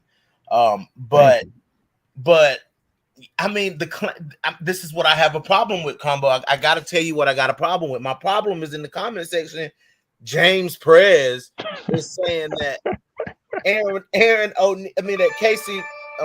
Casey O'Neill. I mean, I just can't get over the Casey O'Neill's. That Aaron Blanchfield's ground game is leagues above Casey O'Neill, when against lower level competition, we've seen them both take people to the ground and finish them. Like I don't understand. Technically, she may be a little different than Casey O'Neill, but as far as having the ability, no matter how you do it, having the ability to take people down and dominate them on the ground, you know what I'm saying, is a skill within itself. They're both doing it. They're doing it in different ways, but they're both doing it, which at the end of the day, that's what counts. You know what I'm saying? At the end of the day, Casey O'Neill beats people on the ground, submits people, ground and pounds people out. And at the end of the day, Aaron Blanchfield takes people down and ground and pounds them and chokes them out. You know what I'm saying? Like, it is what it is. It's not worth diving into that deep. You know what I'm saying? As who this is better or who that is better. Okay, maybe Aaron Blanchfield uses a little more technique versus Casey O'Neill uses a little more. You know what I'm saying? She's a little more. Maybe Aaron Blanchfield to me is more positionally dominant than Casey O'Neill. Casey O'Neill to me is just trying to hunt, and if she ain't hitting you, she's submitting you. You know what I'm saying? Like, it's that type of thing with Casey O'Neill. But you know what I'm saying? That's just a difference in their ground game. just like there's a difference in the striking game. You know what I'm saying? Casey O'Neill to me is the cleaner, you know what I'm saying, more technical, more volume striker than Aaron Blanchfield. Like, it's just, it is what it is. Like, everybody always wants to compare these fighters like that. Like, it's just wild. Like, at the end of the day, they still two prospects that need work, you know what I'm saying, to get to the top. You know what I'm saying? Oh, this person's better here. This person's better. It's not always about that to me.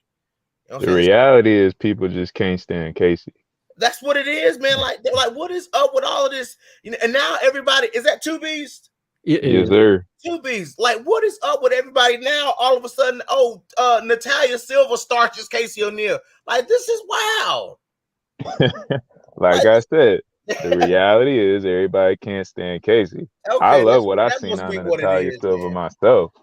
But at the end of the day, I know she needs a striker to be tested. She needs to be tested against a striker now. That's it. I mean, what we've seen from her is extremely impressive. I did a whole video on it because I was like, yo, she reminds me of what Stant was able to do a lot against a couple of grapplers. Like, yo, she's this Muay Thai kickboxer, but she out here out grappling people. You know what I'm saying? So I was like, yo, this is what you want to see at the early stage. But yeah, I want to see her against a striker like JJ Aldrich, like Combo suggested, and you know, maybe a couple other out there. But yeah, I feel like she got a hell of a lot of potential, but I really just need a striker now. I need to see her against a pure striker, like with experience and shit. Oh, my bad, man. My damn phone. Sorry about that. Yeah, I'm looking at both fighters' records right here, and I will say, yeah, Casey's offensive striking is going to be a little bit above because she has gotten what she wanted. Like, she's got more finishes, but I have to say Aaron's ground game is better and jiu-jitsu is better because how she got her wins, how she controlled Miranda, and how she submitted JJ Aldrich, and how she submitted Molly McCann. So yeah, like, that's my argument. Just say she is the technically better grappler in this situation. But yeah, I'll give Casey the edge when it comes to the striking because she has been dominating more with her hands than Aaron has. James Perez just asked a good question, Combo, in 2B. So I'm going to try to answer this. And listen, I mean, just listen at this question. This is coming from somebody who admitted that they didn't know enough about Casey O'Neill. This guy just admitted he didn't know enough about Casey O'Neill. Now, if you scroll up in the comments, he straight up said, I don't pay attention. He said, could O'Neill dominate Molly on the ground like Aaron did? Could O'Neill dominate Molly on the ground like Aaron did? It won't be as technically pretty, but yeah, she could definitely do it. Yeah, I think she probably would, but it would be like a mauling, and it wouldn't be technically sound like the way she did it, but it would be a disaster for Molly. It's a bad style matchup. She's gonna take Molly down at some point, and she's gonna drown her. Maybe in a different way, but she'll do the same thing because she's got the weight, she's got the ground game, plus she got the strength. So she will put Molly out, but in different fashion. Right. And that would be your comparison. Like, there how you see Aaron did it in a much technical way, because you see even Tyler didn't submit Molly, right? But you've seen the one that comes in with more of a game plan that does think. Not saying that Tyler don't have a high IQ, but Aaron comes in with more of a technical mindset. It was like a clean cut win, clean like textbook. Even the JJ Aldridge one was like the minute she saw JJ Aldridge drop her neck, she locked in the guillotine. She was getting outstruck, but the minute she saw the neck, she said, "Give me that," and she took it. So that shows you how textbook she is when she sees openings, submissions. It's like Mackenzie Dern when she's on the ground. When Mackenzie Dern is on the ground, give her a leg, she'll take it. You know what I mean? So, yeah, you got to give Aaron the technical edge. But, yeah, James. Molly would get submitted by or dominated by O'Neill. When Aaron Blanchfield took Molly McCann down, it was like step one. It was like a cookie cutter. Step one, step two. Okay, I can't get you out of here with step two. I'm going to go to step three. Boom, you're out. You know what I'm saying? Casey O'Neill, it would have been, you know what I'm saying, full mount, you know what I'm saying, raining down punches, trying to find it, you know, just like she did other people, you know what I'm saying? That's how it would have probably would. It's a little more like Coach put it. And shout out to Coach in the comment section. Coach put it in a nice way. He said it's like either it was Combo One said it's like a controlled chaos on the ground with Casey O'Neill. Oh yeah, I said that in my last. Yeah, that was Combo. Yeah. Yeah, it's like a controlled chaos on the ground. It's somewhat chaotic when Casey O'Neill goes to the ground. So there's just a difference to it. Casey O'Neill is more of like a bully on the ground. You know what I'm saying? And versus Aaron Blanchfield is more of a tactician on the ground. Just because one is the other, that doesn't make one more effective or better than the other. They approaching it from two different ways. You know what I'm saying? That's like I'm trying to think of another example. You know what I'm saying? Like you can compare Valentina's striking to you know what I'm saying, Jermaine Durand, or not Jermaine Durand. I would say Joanna Young J-Tech striking. Joanna is more of a volume, kind of push the pace, bully you type of striker, and Valentina is more of a counter striker. It's just they're both effective, you know what I'm saying, but it's different. It is what it is. Yeah, that's a good example as far as when you match it up with strikers. Yeah, that's a good example. You know, they both get it done in their own fashion. I think for me, like I said, I ain't speaking for anybody in the chat, but for me, and it's like it ain't hate when I see it. I just see like a few holes that could cost Casey O'Neill in the long run. That's why I want to see her tighten it up. You know what I mean? And I see some holes that could, and I'm team Aaron Blanchfield. But when you dissecting both, you can't you can't just say, oh, Casey O'Neill got this hole. I can't because I see more. That's my thing. Aaron Blanchfield's stand-up is like a block of Swiss cheese, bro. Well, no, I don't see. I ain't trying to see you getting it wrong. You think I'm trying to play this game? No, man. I'm just telling you the truth. Like I see more holes in what Casey O'Neill is bringing, especially when you come in head first and you take this many shots from Roxy. Okay. Well, look at how many shots. Look at how many shots she took from JJ Aldridge, though.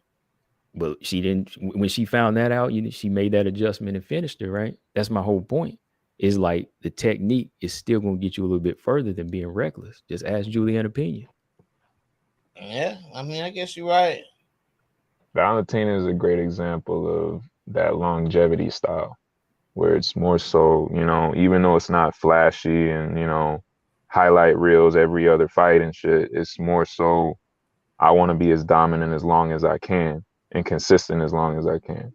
Versus Casey is like, I want to get you the fuck out of there, regardless of if I got to eat a shot or two. You know what I'm saying? It's just different approaches. Right. And it's all good if you don't want to be entertaining. That's entertaining, but it's like, how can we say she really gonna get that strap if she take hits like that? You know, like versus what we see in Aaron. I mean, like Aaron out here getting snapped back. Aaron out here getting her head snapped back though. You know what I'm saying? I mean, combo. I mean, you know. Aaron out here getting her head snapped back, bro. Okay. I mean, Casey O'Neill ain't getting her head snapped back like that. Yeah, you will. You fight Jennifer Maia. I mean, it just is what it is. But you know what I'm saying? I mean, what about whoever Aaron Blanchfield fights next? You know, it's like, you know what I'm saying? Like you harping on Casey O'Neill, but like, what about whoever? What if? Okay, let's say she does. I'm talking about the one that called her out, and that was Casey O'Neill. Let's say she does fight Aaron. Let's say she does fight Jennifer Maia next, and let's say Viviane Araujo fights Aaron Blanchfield next. Come on, man. You know Araujo gonna be snapping her head back. Now now come on, man. You already know. We know who's gonna make the adjustment and do what they need to do quicker and not just be relentless with it. See, Casey O'Neill gonna be relentless until she get her way. And that way might not ever come. Jennifer Maia might go ahead and just outbox and outstrike her the way she did Marina Moreau. Yeah, but I don't think Casey O'Neill makes adjustments too. You know what I'm saying? So Casey O'Neill switches it up and shows a pretty well-rounded game. You know what I'm saying? You know, so I mean, when y'all talk about Aaron Blanchfield, y'all speak as if Casey O'Neill doesn't do these type of things too. You know what I'm saying? She makes these adjustments too. When Antonina Shevchenko started landing, Casey O'Neill beautifully entered into the clinch, you know, through that overhand right, hit Antonina and then took her down. You know what I'm saying? That's just, and she uses that overhand right to that takedown a lot. You know what I'm saying? She uses that a lot. Who do you think was a more impressive win? Aaron's win over Blanchfield or Casey O'Neal's win over Antonina? Aaron's win over who? Aldrich, you mean? No, Aaron's win over Miranda or Aaron's win over Miranda or Casey O'Neal's win over Antonina. I would say Aaron's win over Miranda is better than that. Mm-hmm. But then Roxanne Modafferi is a better win than JJ Aldrich. Yeah. You know and you know what I'm saying? So I mean, it is what it is. That's a better win. You know what I'm saying? That's just a better. Could Casey O'Neal have beat? I mean, could Aaron Blanchfield have beat Roxy the way that Casey fought Roxy? The way that Casey beat Roxy? Probably not. If that were Aaron Blanchfield fighting Roxanne, she would have lost that fight. You know what I'm saying? I mean, she would have lost. Saying if it exclusively was a stand-up bout. If it played out the same way it played out with Casey O'Neal, she would have lost that fight. Casey O'Neal showed us a new level of herself in that fight with Roxanne Modafferi. We all were surprised, even me. We all were surprised at Casey O'Neal's stand-up in that fight. Right. But you see, BJ, that's where IQ comes into play. It wouldn't have happened because Aaron would have taken it to the ground. I wouldn't even see her going in there trying to trade with Roxy like that. Would she have gotten Roxy down though? Yes. Because Casey O'Neal tried to take Roxy down, and Roxy was able to stop those takedowns. But her being the more technical fighter and the stronger fighter, she get her down just like Arujo and Tyler did, in my opinion. Casey O'Neal has good takedowns though, man. Kind of reckless. Casey, no, her ground when she's on the ground, she's reckless, but her takedowns are not reckless. Her takedowns are not reckless. When she's on the ground, she's reckless. BJ. What's up? BJ 347, man. He said Casey O'Neal loses to Miranda Maverick. Okay. Anyway, and Molly. Anyway, combo. What we were saying, her entries to the takedowns are not messy. Yeah. I don't know, man. I mean, it's like you telling me not to tear fighters down to make one look better, but I mean, you can't. I'm not tearing down. I'm simply comparing. Same stuff, though. I'm just simply comparing. That's all. Okay. I'm watching the footage, like sometimes watching the footage as we speak, and then I'm like, oh yeah, that looks like a hole right there. Let's talk about Natalia Silva and who Natalia Silva needs to fight next. Okay. Let's talk about who Natalia Silva needs to fight next. Okay, yeah, what you got? Who do you think she needs to fight next? I think she needs to fight JJ Aldrich next. Bro, she might stop JJ. I'm just being honest, because JJ, the thing about JJ though, you know what I'm saying, is a powerful puncher scares JJ Aldrich. Like, not really. That's shit. I mean, she dropped Macy Barber in that fight. You remember that? She dropped it like 2 times. But look how quick she fold. Look how quick she fold though. She just got caught, man. She couldn't take that power. That's true. Yeah, that's true. That's true. Somebody else stopped JJ with hard punches. Who was that? Hold up, B. You're kind of breaking up. Say that again. I said somebody else stopped JJ with hard punches. Who was that? Hold on.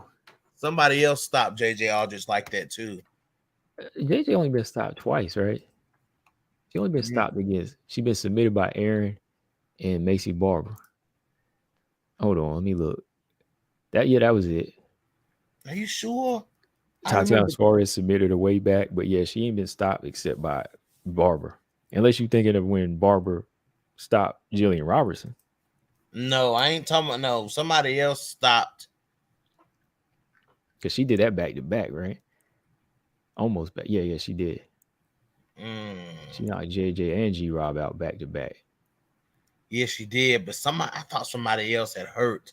Thought I seen somebody else hurt JJ on the feet, but maybe not. Might have been Sabina Mazo. It might have been Sabina Mazo. Yeah, it might have been Sabina Mazo. Sabina Mazo got head kick power, boy. Yeah, oh, dude. They slow, bro. but when they get there, man, you better be out of the way when they get there. You better be out, man. You better be out of the way when by the time that leg get up there, you better be gone, cause imagine how Mazo Ebos would go. Let me just put it that way. Nah, dude, I think that Mazo would not do. Chill. Listen, man, the way Mazo bring them knees all the way up to the chin, bro, that's what would get her, bro. Yeah. Her Muay Thai is hard. That's why I think it, because she lost to Sabina Mazo, so I think it was. I think that was a fighter that might have hurt her in there. Yeah. I think you talking about Ebos lost to Aldrich. Hold up, coach said Casey O'Neal's stand up is below average. Yeah, I mean, I'm not arguing that. I'm not arguing that her stand up is not high level. It's not high level. But for somebody who is supposed, you wouldn't even consider it average though, because I'm saying if you saying hers is average or below, if you accepting below average, then you trying to say Aaron's are raggedy. I'm gonna her hands are not raggedy. I'm not gonna say. I'm not saying. I'm saying. I'm if I had to put a rating on Casey O'Neal striking, it would be average to me. There's things that she could do, you know what I'm saying, better. You know what I'm saying? But when it comes to when it comes to a fighter who that's supposed to be their deficit, that's their weak point, and we see somebody come out there and be committed and show us that they're learning that, and they're becoming better at that. You know what I'm saying? Like, you got to realize, like, striking is supposed to be Casey O'Neal's weak point, and to me, it is her weaker point. You know what I'm saying? But she showed us that, hey, yeah, it's my weak spot, but look at how hard I'm working on it. Look at how confident I am that I can come out here and outstrike this veteran who has had years of doing it over me. You know what I'm saying? So I'm not out here saying that Casey O'Neal is, you know what I'm saying, Jermaine Durandame or somebody. I'm just saying what she does is better than Aaron Blanchfield. Well, if that's the standard, though, if you accept them below average, then no, I gotta say Aaron's are better than Aaron's. You don't set up head kick knockouts and jabs. You don't land crisp jabs with below average striking. So Aaron's is a little bit above average to me. When you in the UFC, man, what have you shown at the highest level though? Like that's the same debate I had with you about Manon. Like, what has been shown in the UFC on the UFC level? And we haven't now seen or before. You're talking about before. I'm talking about on the UFC level. We hadn't seen Aaron Blanchfield have that type of fight. We haven't seen Aaron Blanchfield show us that skill. Well, it's everybody in the UFC's fought, right? That she's dominated and beat puts her on the UFC level, right? Because the UFC but that's not what I'm not saying whether she beat them or not, but we haven't seen the same level of striking that Casey O'Neal has showed us from Aaron Blanchfield. We haven't seen that in the UFC. Okay. See, I see it in a different manner. I'm looking at how she does it technically, but I think you looking at how Casey just throws a hard volume, like you were saying earlier. So we ain't never gonna agree on that, because Casey throws a lot more, but it's wide open. Let me just put it that way. It's wide open. Well, whatever level of striking that Casey O'Neal is, I'm gonna put it like this: Aaron Blanchfield ain't no better. I'm gonna put it. I mean, she ain't no better. She ain't. I mean, you know what I'm saying? Like, you know what I'm saying? Like, neither one of them are above average strikers. So, I mean, Aaron Blanchfield, whatever level Casey O'Neal is, Blanchfield, Montana, all of them are on that same level. You know what I'm saying? Like, nobody is showing us an amazing showing. You know what I'm saying? Like, to me, they all have pieces of things that each other really needs. Casey O'Neal has the volume. She don't really have the power. Mm-hmm. Aaron Blanchfield got the power. She ain't really got the volume. See, Mel in the chat saying they're two bad strikers. I 100% disagree with that, because if their striking gets them victories and gets them what they need in these fights, it is not bad. That's like a casual comment right there. I'm going to put this casual comment right here. You cannot call these fighters bad strikers. No, you can't call them bad strikers now. Their hands are not raggedy.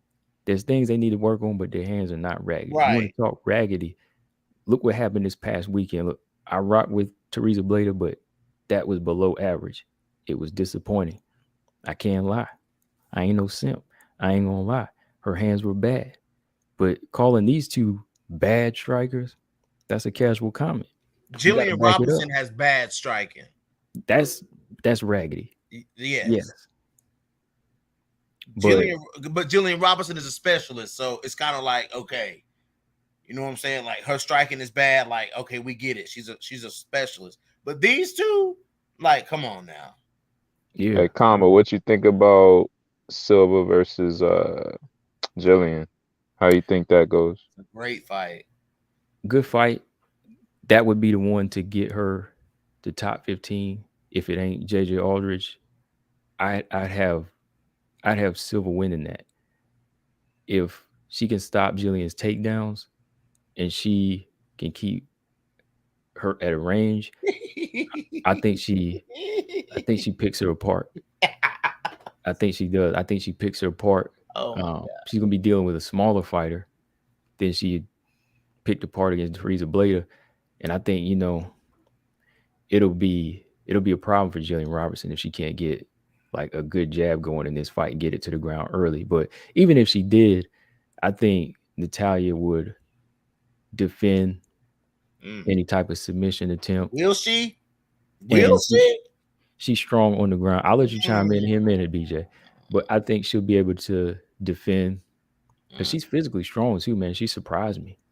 I'm not trying to like say Silva's on Valentina's level, but one thing I do see out of her that might turn into a weakness later on is her confidence in her ability, where it's like you seen how willing she was able to engage in grappling exchanges initially with the grappler. You know what I mean? And it's kind of similar to how Valentina will like elect to beat you at the skill you're supposed to be better than her at. So it's like that's one thing I could see being potentially a problem if she fought Jillian, where it's like, oh, you want to grapple? No problem. I don't have a problem going to the ground with you, kind of thing. But I think that might be an issue potentially going forward for her. Okay. Yeah, I really personally don't even see that because she defended well. Like she knew Bleda's big chance to win the fight was to get it to the ground. So she just let her dance around and hold on to her all night, move around and wear her out. And they had a game plan, like good time game plan for every time she dropped the level to protect from takedowns. Like I think she threw Bleda off with takedowns in this fight just to kind of frustrate her, to show her that she could do it too. But I think knowing that Jillian is going to be in that same mindset, I don't think she will grapple with her. She might look for a knockout the same way, or she just might, frustrate her a little bit when she clinches up, breaks, and just picks her apart, because it really wouldn't be wise for Silva to give Robertson a chance in this fight like that, even if she is stronger. So I don't think she would even play that game with her. I don't really see overconfidence like a thing because she just changed really. Like I said, go back and watch some of her fights before. This is like a new Silva. This is 180. And I think she's just kind of growing into it. So I don't think she'll take advantage of it yet. Yeah, that's exactly what Jillian Robertson needs, is somebody trying to come forward and take her head off. That's exactly what she needs. That's what everybody else. BJ, how you see it going in? That's how. I'm just saying, like, to me, Natalia Silva is just another person that'll come out here and think that they just gonna knock out Jillian Robertson, because that's what everybody comes out and thinks. That's what most girls come out and think. And the only person that's been able to do it was Macy Barber. You know what I'm saying? Like, everybody wants to come out and knock the girl out who can't strike, and then they find themselves drowning in the second round. You know what I'm saying? Like, it is what it is. That's what Agapova had the skills to do the same thing. Look at what she ended up. I don't think everybody tries to come out and knock her out though, man. When Jillian Robertson fights a striker, that's what they do. You know what I'm saying? That's what Poliana Botelho did. That's what Courtney Casey was trying to do. That's what Maria Agapova was trying to do. You know what I'm saying? They always trying to come after Jillian Robertson, and that's what Priscilla Cachoeira was trying to do. You think that Natalia Silva has a better chance at knocking out Jillian Robertson than Priscilla Cachoeira, one of the most deadliest knockout artists in the division? Actually, she does. Oh, do you think Natalia Silva would knock out Priscilla Cachoeira, or do you think that Priscilla will fold her like she folded Ariane Lipsky, the last girl who tried to trade with her? Well, going back to what you said, I think Silva has a better chance of knocking out Jillian Robertson more than Priscilla Cachoeira does, because she's not going to be swinging for the fences. She's going to time it.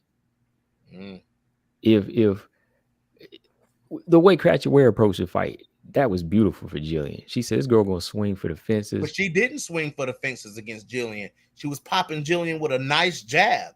But what did she do? Like when she was committed to these hard punches, she just dropped the level and took her down. Yeah, she But I don't think Silva's gonna be that type of fighter. Like she's not gonna be overcommitted to punches. Like she wasn't overcommitted in this fight.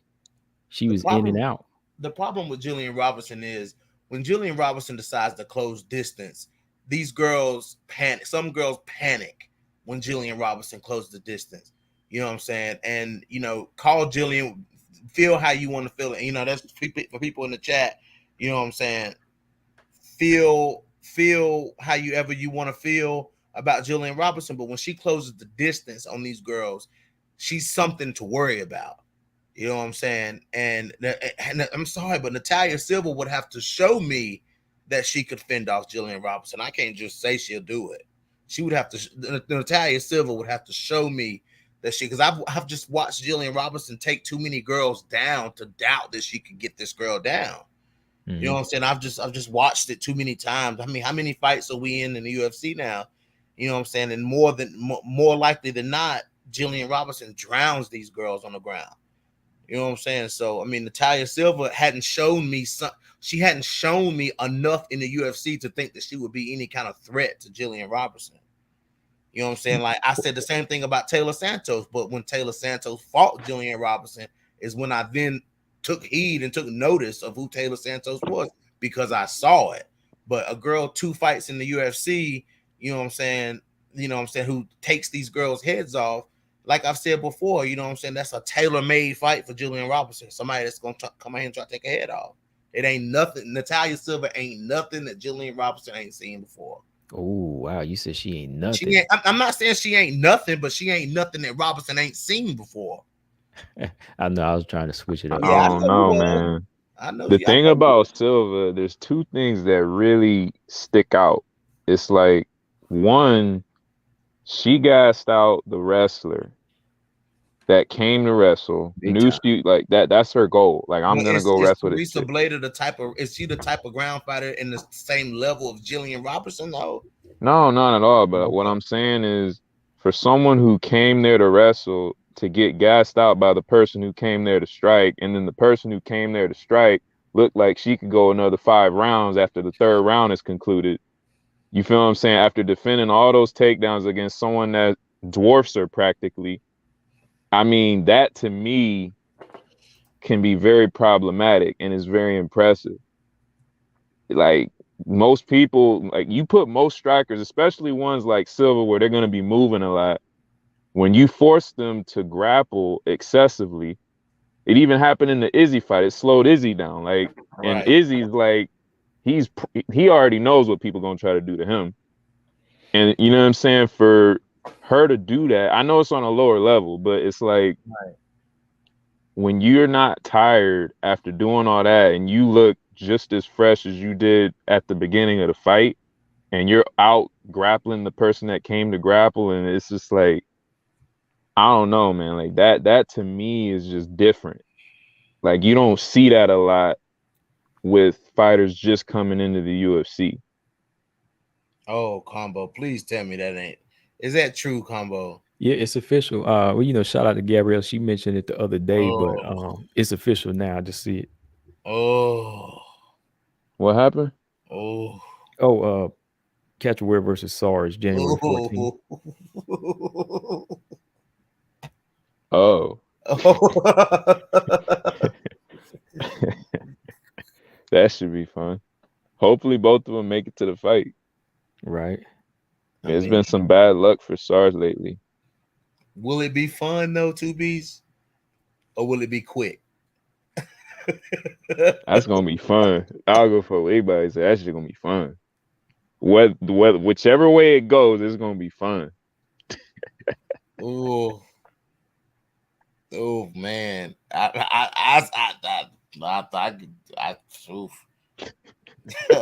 think I can see into the future, bro.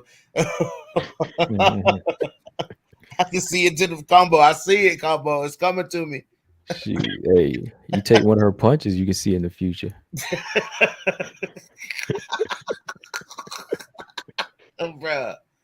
bruh.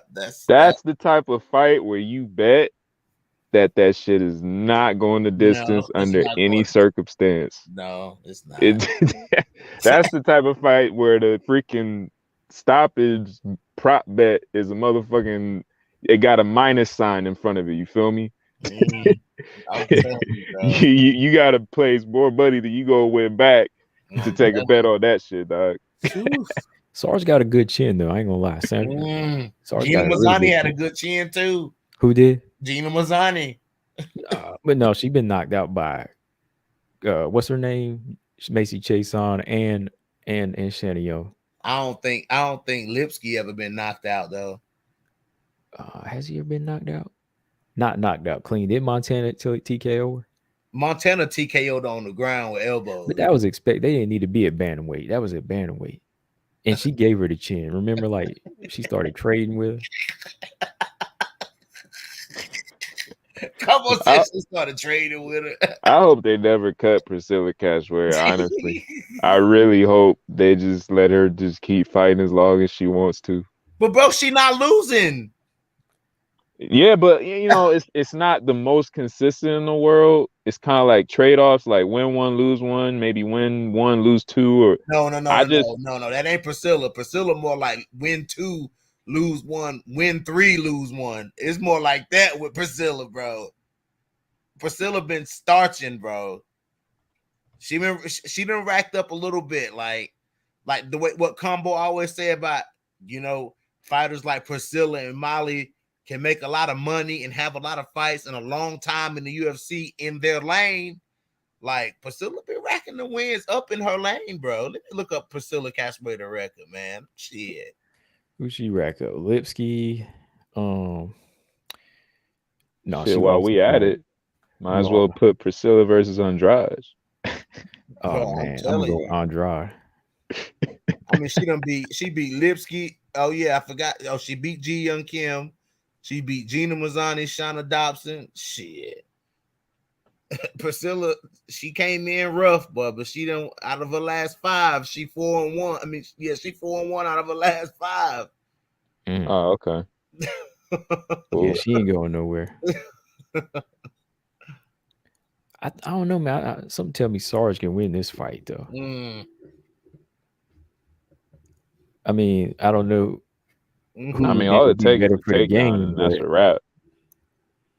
If she gets it down, right? If she gets the fight down to the ground, man. But you know what? If this is at flyweight, man, that weight cut might kill Sarge. And that's gonna be, that spells disaster right there, man. That's what I was saying. Like, hopefully the fight can be with actually make it to it. Yeah. And like Lolita said, people tune in for Cachoeira fights. Like, people do, man. They do. They want, people want to watch Pedrita. They want to watch a fight, man.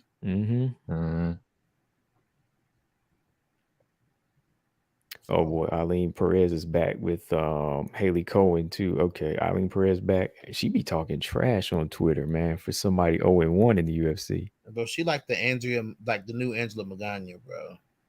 Yeah. She talk a lot of trash, man. I just be looking at her Twitter, man. She just don't stop. Did Sarge make weight her last fight at flyweight? I want to say she didn't. I really don't. Wasn't it against Melissa Gatto? Because in that fight she missed. It's about, I think she came in 127.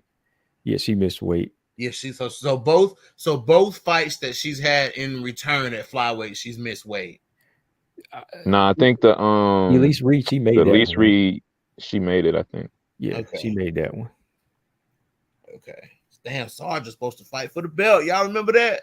Yeah, man. That was such a, can't believe, man. That's such a like difference between then and now, man. Yeah. Sarge had a fight booked with Valentina. Y'all remember that. Oh yeah. Between Gary her Baldwin and Nico, they were like the future of the division. Gary Baldwin said Priscilla ain't popular. What's his definition of like popular though? Like, I think took she the got words from her mouth. What'd you say? I said took the words from her mouth. What's the definition of popular? I tell you, you explain to him 2 weeks, like in this game of WMMA, what do people be looking for? They look for excitement, right? Any fight game, they want excitement. Popular could be ratings, like technical ratings, like, okay, how much did this particular fighter contribute to the viewership of this particular card? Popular could also be simply just, okay, how many Instagram followers this person got? It could also be someone's fight style. I mean, the possibilities are endless. You know what I'm saying? So, and ultimately, it's an opinion anyway. I mean, you could think she's not popular, but I mean, it is what it is. Like, I know that she has a style that is very anti people complaining about women's MMA. You feel what I'm saying? In terms of excitement. So that's the one thing I know. Okay. And if Either you she gonna compare, stop someone or she gonna get stopped. yeah. And if anybody's comparing her to Whaley, I'm gonna stop them right there because that's a totally different thing. That's like you comparing the striking of Valentina to like a Casey O'Neill. I'm gonna stop you right there because there's a big level thing there. Like, but when I hear that Esau in the crowd, that means she got some fans. You know what I mean? That means somebody out there is cheering for her. But she's got a style that people are coming to see. And Dana and them, they wouldn't be keeping her around, if they didn't really believe in her. And when she fights, I see people talking about it. For me, compared to some of these other fighters, even in the top 5, her and Molly, between them, they probably got more fans than Andrea Lee. Right, exactly. That's what I'm saying. Or Lauren Murphy too. Like Lauren Murphy's a better fighter, but they're what you consider more popular in the WMMA world because they bring excitement. Yeah, like Priscilla got that buzz factor, that sizzle factor. You know what I'm saying? Yeah. When people see Priscilla, they know, and she's a distinctive looking woman too. Like they know who she is. They remember her bludgeoning people. You know what I'm saying? Like they just remember, man. They remember. They know who she is. And amongst us, amongst the underground WMMA universe, we know who Priscilla Cassaway is, and we know what to expect. When y'all hear how me and Combo react when we start talking about Priscilla, because we know, like Priscilla, it's fun to watch Priscilla. Mm-hmm. Hey, speaking about fun to watch, right? So I have this theory, man, and I could be very wrong, and I accept that. But I feel as though one of the knocks on women's MMA, one of the big ones is, the whole excitement factor. Oh, there's no finishes or all this, that, and the other. But I feel personally like a huge contribution to the lack of excitement in women's fights versus men's is the clinch. Mm-hmm. I now just hear me out, right? The when people are up against the cage, right? And we got trading knees back and forth, trying to fight for underhooks, this, that, and the other, blah, blah, blah. Unless you're dealing with someone like a Tatiana Suarez, or maybe even a Cynthia Calvillo, or someone that we know is there to take that person down specifically. It kind of makes a little bit of a difference, but a lot of times when I'm watching women's fights outside of the UFC, lower level, and sometimes even not necessarily lower level, I see a lot of cage work. Now, don't get me wrong, I'm not saying that there's not a lot of skill that goes into being able to hold someone up against that cage and prevent them from getting off of it. But I feel as though it really is a huge, and people don't even realize it, I feel like it's a huge contribution to the knock on women's MMA for its lack of popularity. I've been looking at a lot of different fights, and it's like this common denominator that keeps coming up for me. It's like, okay, if this clinch work was not going on and they were standing at distance, or at least if within the clinch we knew that there was a threat for a takedown to happen, and then a guard pass to happen, and then an eventual submission to happen, it would just be a major difference. But when I'm watching, I'm like, I know, psychologically, like, this person's goal is not to finish this fight. This person's goal is simply to keep this fighter here, right here, standing up against the cage. You feel what I'm saying? So now, granted, I'm not knocking you know, that's the safest way to win a fight. By all means, you know, I can't knock that, but I feel like that's the main contribution, one of the main contributions to the lack of, or the knock on women's MMA in terms of popularity and excitement, blah, blah, blah. Because, you know, obviously what women do are under a higher microscope than what men do in them. It's like if you see a man clinching up against the cage, it's not nearly as, you know, because people automatically don't have that programmed in their head. Oh, I'm watching a women's fight, I expect this to be like, you know, like the average casual fan, right? So I just feel as though that's a huge contribution, man.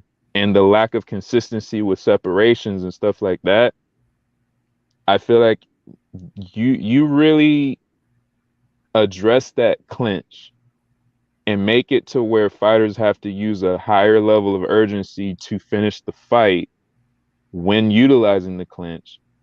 I think it makes a big difference. It really makes a big difference. But what are y'all's thoughts?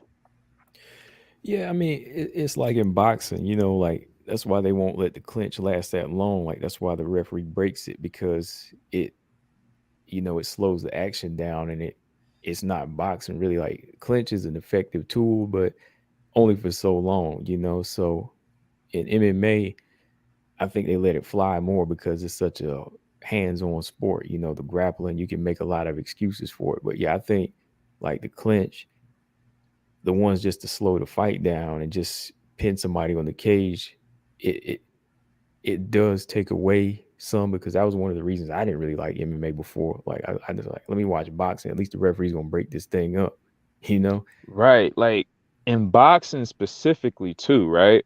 Mm-hmm. Just imagine. And now granted, I don't want to sound cruel, you know what I'm saying?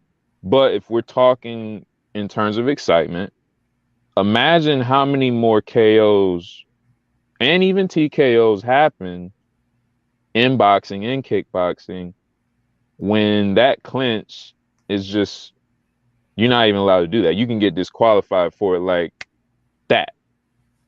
I mean, just imagine, right? Like, now, granted, I'm not trying to sound cruel. I'm not trying to get the fighters like fucked up, you know. But I'm just saying, like, it really would change the game if fighters knew, I can't grab a hold of this person if I get clipped.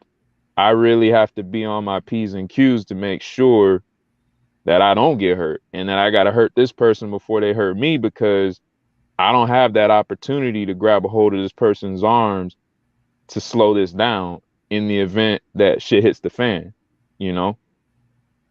I mean, I know it's a part of strategy to wear people down. Like, you could do a lot of things strategic wise with the clinch in boxing and in MMA. But I'm telling you, man, if fighters are up to it and they're like, hey, you know, it is what it is, we agree to it. If fighters are down for it and they're like, we accept it, we're okay with it, and they abolish the, like, not abolish it completely in MMA specifically, but if we really crack down on the clinch work and say, hey, y'all got to be quick with this, boom, boom, like, what are we doing here? I feel like it makes a huge improvement. Win fights in the clinch, though. Like, some fighters are clinch fighters, like Lena Landsberg. So it wouldn't be fair to fighters like that if they did get rid of the clinch.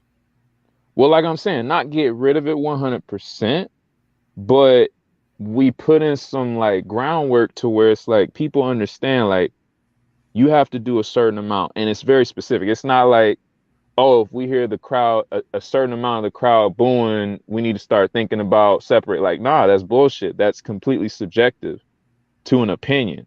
You feel what I'm saying? It needs to be more consistent where it's like, hey, you got X amount of seconds to either get this person to the ground or land X amount of strikes. Right. Period. And that will create a certain level of urgency.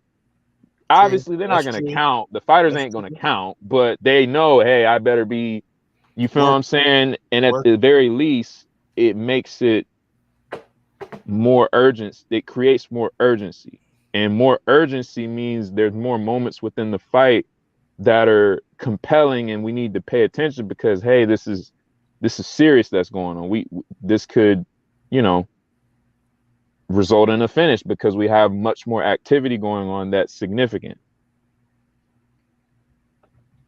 What do you think about like a controlled clinch, BJ? Like if they timed it more, if you judge by the body language, like when they really are just like holding, and Like, they're not really yeah, setting up I kind anything. of agree. I kind of agree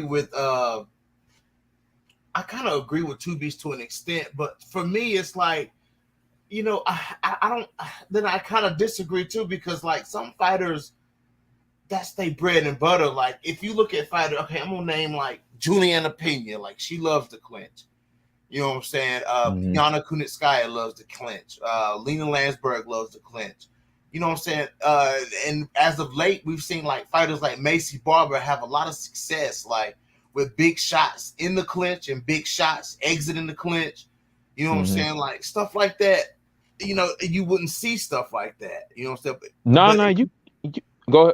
You can No. still see I it. mean, I guess you would still see stuff like that, those active fighters in the clinch, but as far as like those stalling fighters, like let's say for example, like the last remnants of Tyron Woodley that we seen in the UFC, like the way Tyron Woodley used to just hold fighters in the clinch and wasn't really doing much with it.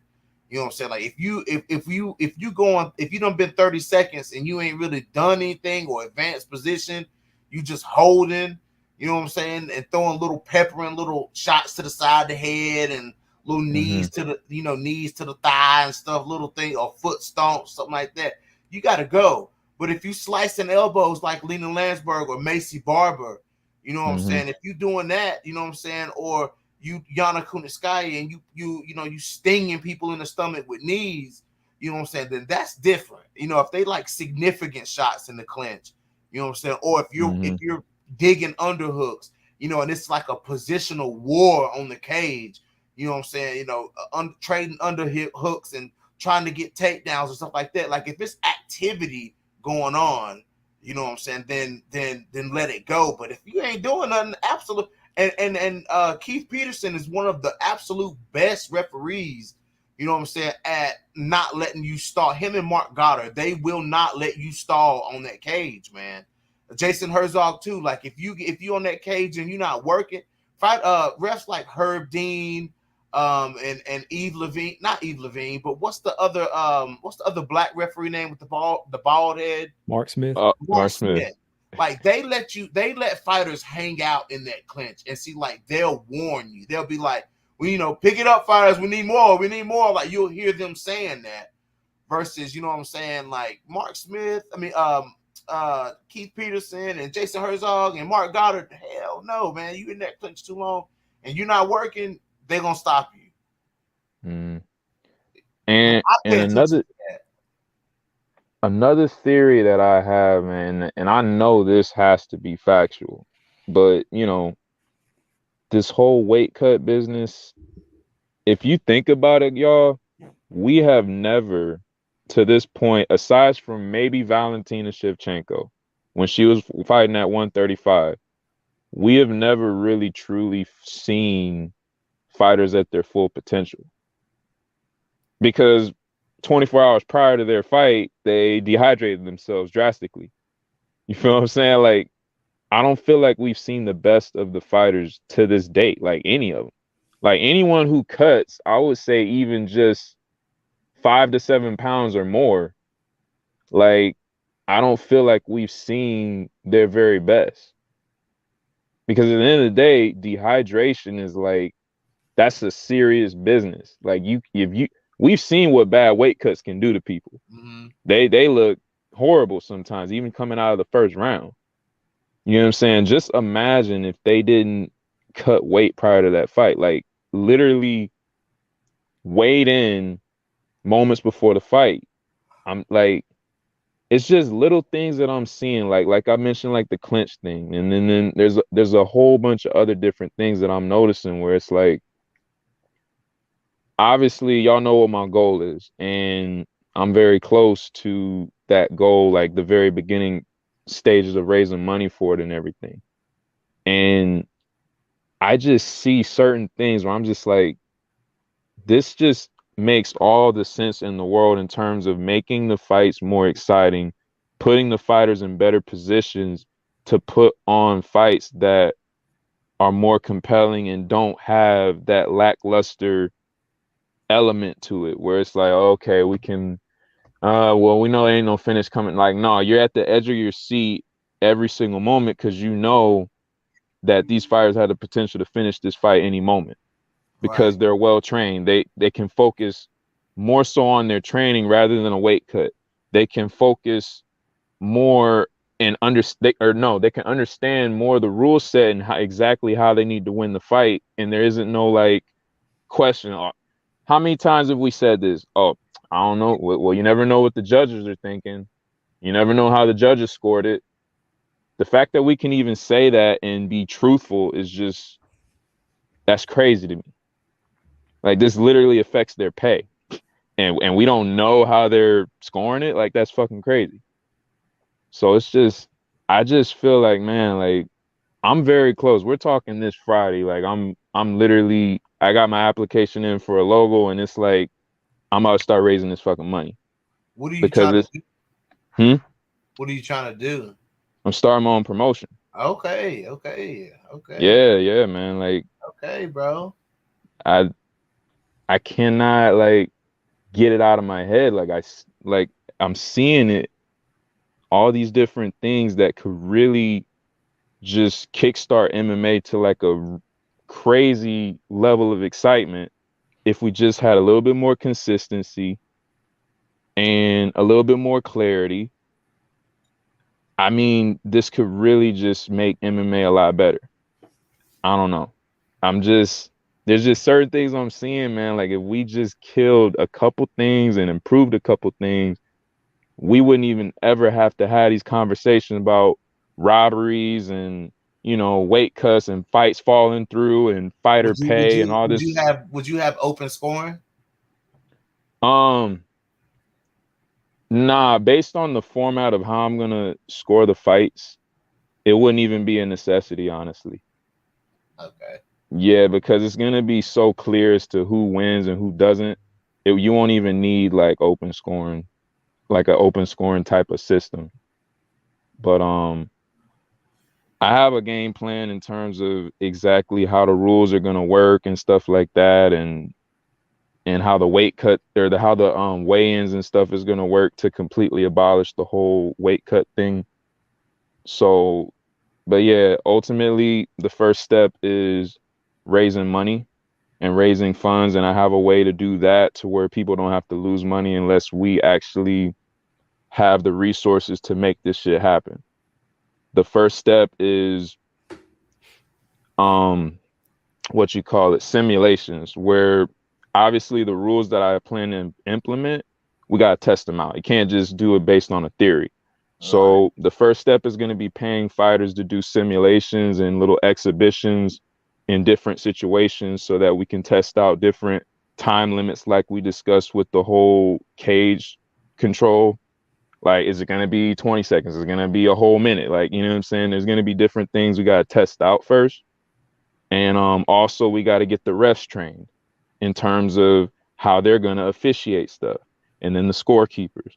So there's a lot of steps that have to be taken before we can just say, oh, I want these, you know, rules in place and that's how it's going to be. But first things first, I got to get this logo thing situated because it's a whole plan that I got laid out, but hopefully we get through the biggest step by Friday when this check comes in. Let's go. Yeah, that's what's up, man. For real, man. What you think about what Efren said? He said, how about grounded versus non-grounded? I think that needs to be redefined. On Bellator, Oh, that is fingertip so gamesmanship. easy, I think man. a knee or elbow should constitute a down fighter. Personally, I can give this out freely, you know what I'm saying? For me, the grounded fighter, the way I want to do it is any part of the body outside of the feet and the hands touching is grounded. So when I say hands, I'm talking either the front or the back of the hand and the feet. Anything outside of those two things, if it touches, you're grounded. So for instance, if your shin or your elbow or your forearm, shoulder, any part of the body that isn't the hands or the feet touches the ground, you're grounded. Real simple. They got a lot of variations, 2 hands or 1, or for me, that's the simplest way to do that, personally. And that's how I'm gonna do that. Okay. Yeah, straight. I don't like that either, man. I don't consider that fighting, that slap fighting stuff. What do y'all think of that? Well, I will say this though.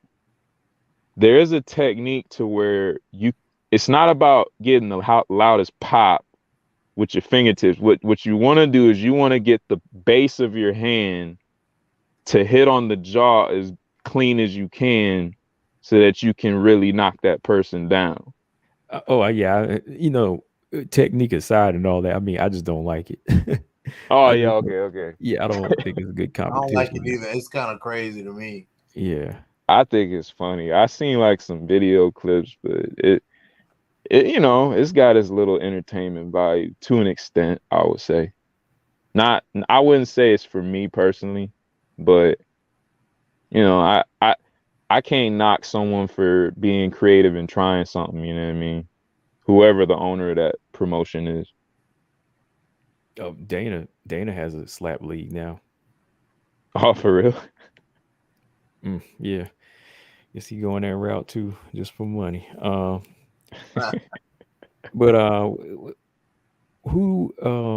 what do you think about Jennifer Maia, Casey O'Neill? I mean, to ask you that too, Beast. Like, what do you think of that fight? Man, I know it's a tough test for Casey. I know that much. I'd be rooting for her all the way through. You know what I mean? I just know it's going to be difficult for her. I think it's definitely winnable. I don't really know what percentage I would give it. I know it's either way you go. I would say you should keep it 60-40 and under. Like, I don't think anybody, no matter how you swing it, should have more than 60% chance. And as close to 50-50 as you can get it, I would say. Okay. All right. Hold on here. I was just reading this. So Efren said, if the fingertip on the ground means the fighter is grounded, then the other fighter should have a takedown on their stats. That's a good one though. Yeah. Okay, because he said, look, here's a scenario. If you walked into a room and someone's bending over, touching the ground with their fingertips, you wouldn't be like, hey, man, what are you doing on the ground? Yeah, that's true. Oh, man. But yeah, man, another thing, too, that I was thinking about the whole significant strike thing, too, man. Like, and takedowns as well. Like, there's a lot of, they have definitions for them, I guess, to an extent, but to me, it's still too much room for gray. It needs to be more black and white, where it's like, okay, we know this was a significant strike and this wasn't. We can't just be like, oh, that person landed the cleaner shots and this, that, and other, because that's subjective. I mean, to me, a significant strike is one where the person loses their balance because they got hit with that strike.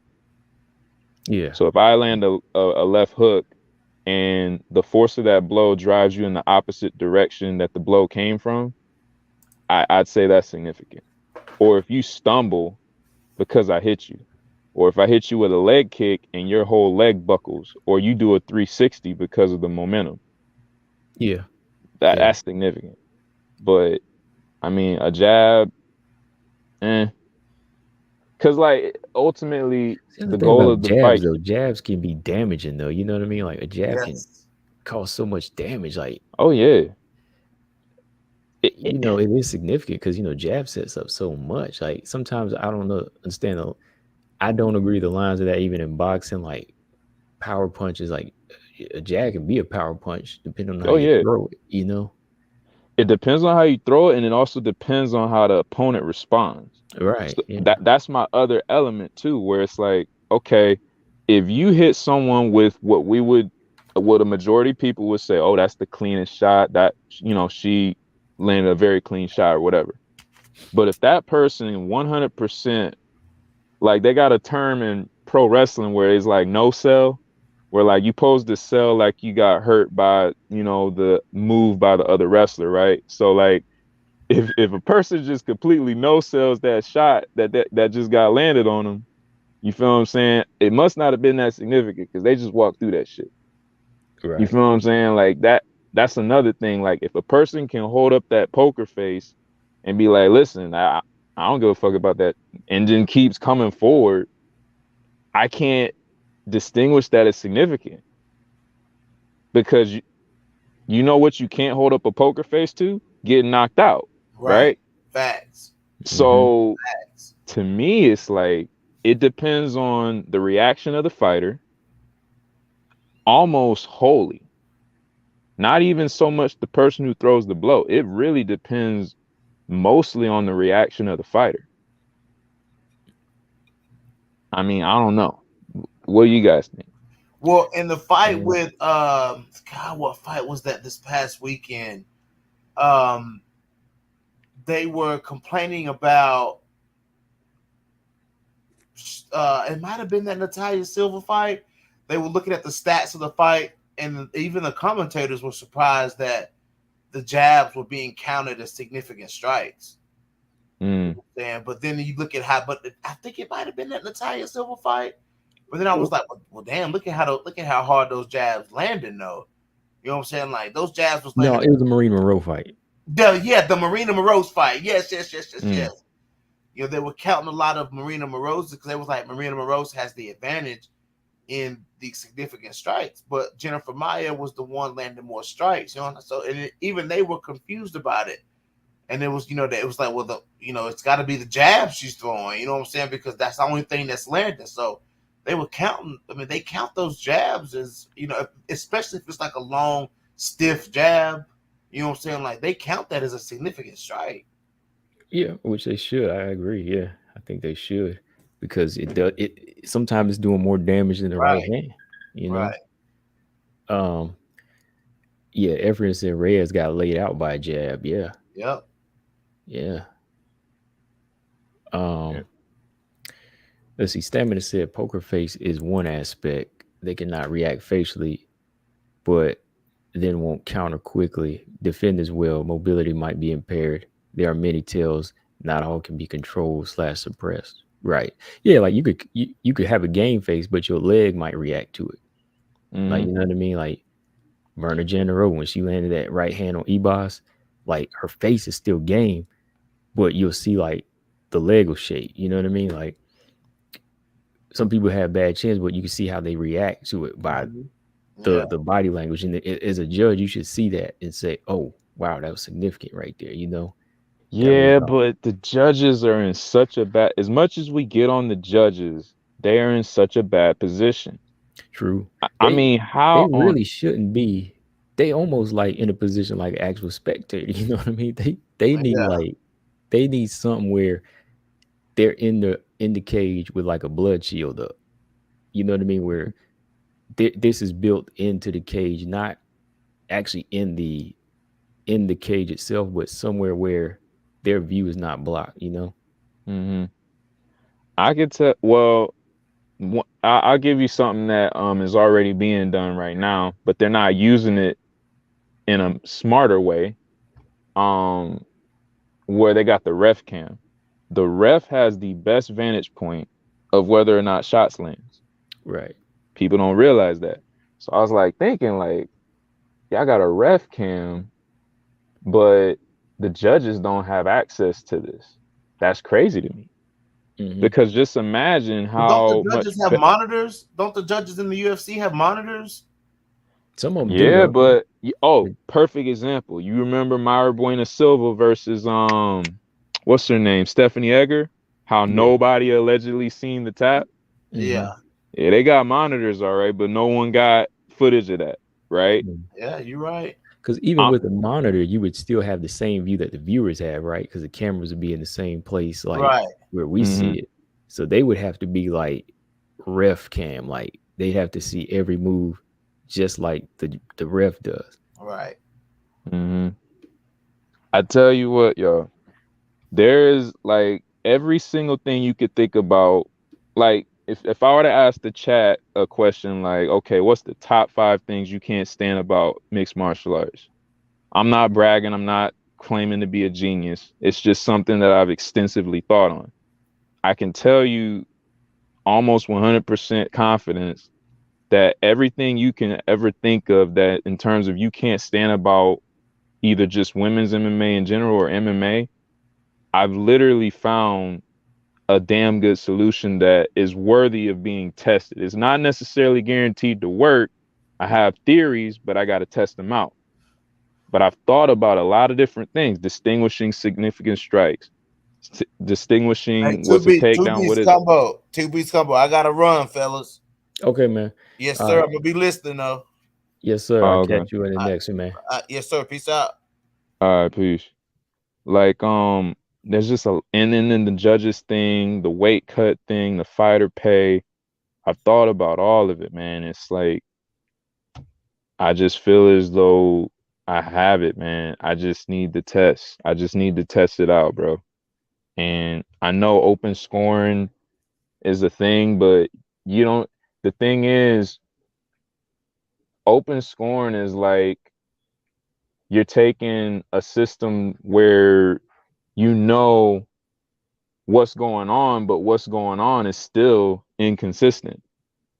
It's just you just taking you just essentially looking at something that's still not efficient. Right. It's still something that's defective. Yeah. Yeah. You're just giving them an early look at it. Yeah, you're just getting a preview. You might even piss them off because they like, oh man, they about to rob me right now. You know what I mean? So I mean, I might well quit. Like, damn, I'm already getting robbed. Yeah. It's not really fixing the problem. Like, the problem is better view and just a better way of scoring. I wish I could give it to y'all on air live, but there might be someone in a better position than myself that has the money to implement it immediately. So I can't give you the exact details, but I can tell you, man, there's a very simple solution to all of our MMA problems. It really is. All it takes is some people that believe in it. And I'm talking like, we're not even talking thousands of people. We're talking maybe 100 to a couple hundred people that believe in building a promotion that fixes all the problems in MMA. And it can literally be done. I'm telling you, it doesn't take like this huge army of people to build something spectacular. It really doesn't. Yeah, like they say, you build it, man. The people will come, especially if it's delivering. So yeah, I'm behind you on that, man, 100%. Stray is barking up the right tree. Yeah. yeah. But yeah, man, that's pretty much all I got for tonight, though, man. Good conversation again. Was there anything else you wanted to cover before I get up out of here, man? Not really. Can't wait to see Silva again. They're probably gonna make us wait another 4 to 6 goddamn months, but it is what it is. Oh yeah. She's gonna, you know how they do. They're gonna make us wait on her. What's coming up this weekend though? Let me see. Hold on. They skipping it because of Thanksgiving, unfortunately. Oh yeah, that's right. We won't have another card till December. Yeah, I seen it like a day or two ago, and I realized, it's Thanksgiving. Yeah, they ain't gonna do a card. Okay. Not a bad card. You got Angela Hill, Emily Ducote up here, Ebos and Cortez, Yasmin and Estella. Okay, not a bad fight for the women. It's the Stephen Thompson, Kevin Holland card, so it should be decent. My main event gonna be that Cortez fight, man. That Cortez Hebos fight. Oh yeah. My heart obviously got to go with Hebos, but the big picture,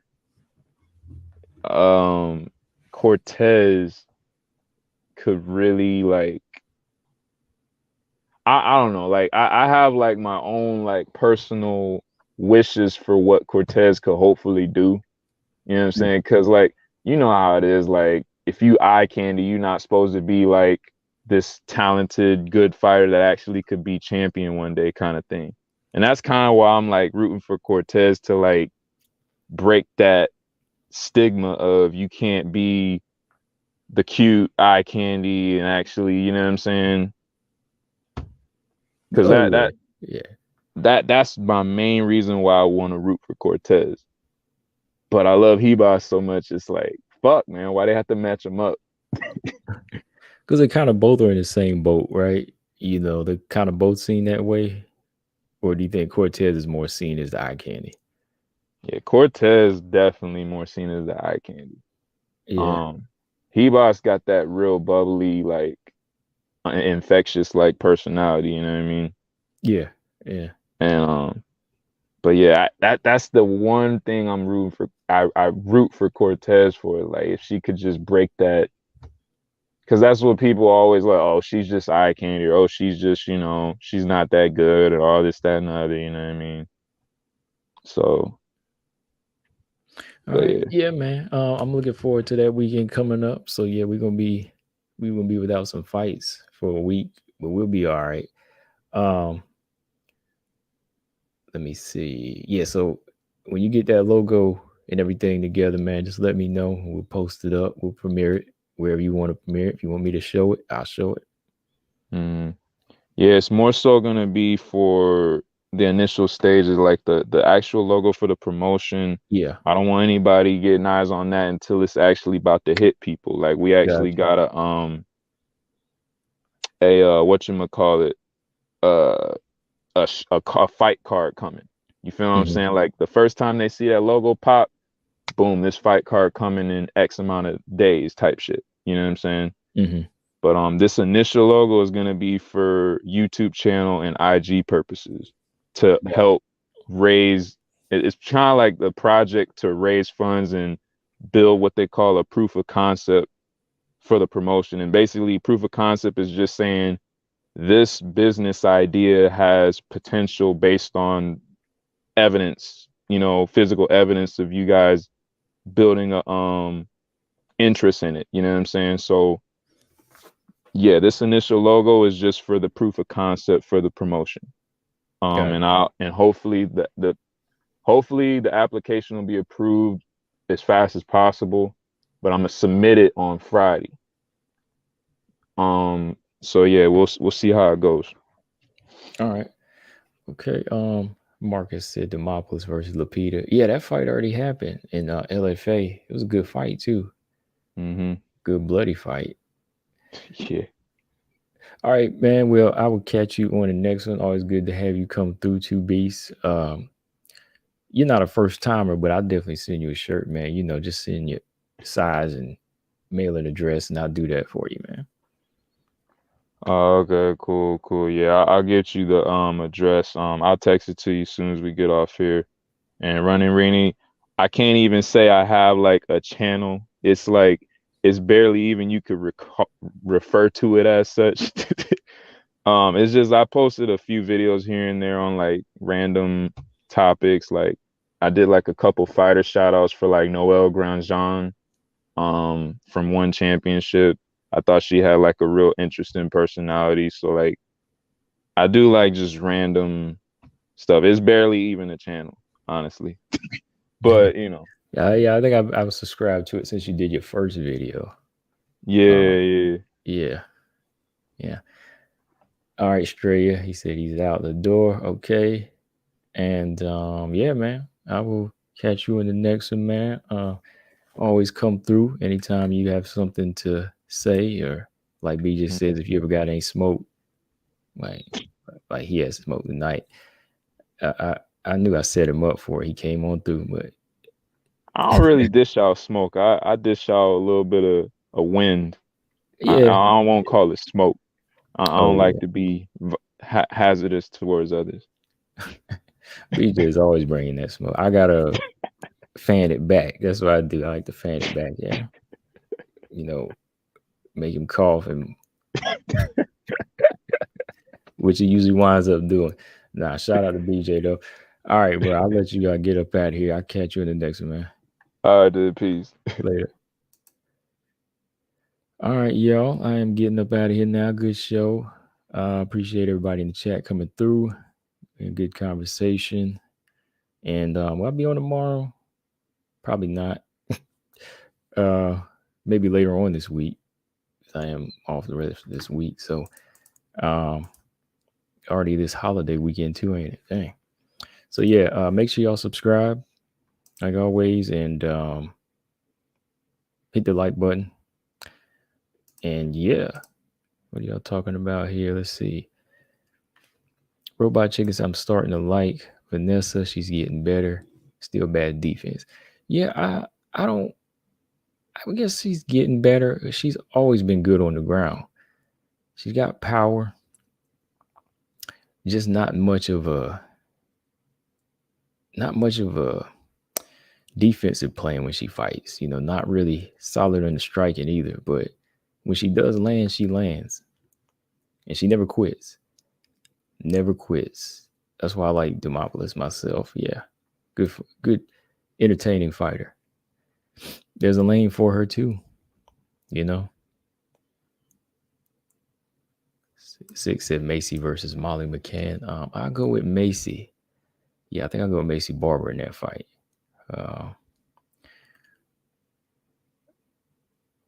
Who is that? Valerie Loretta versus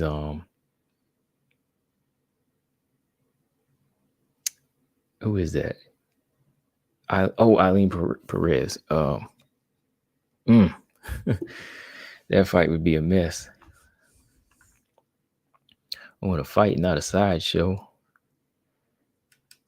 That's what that would be, a sideshow.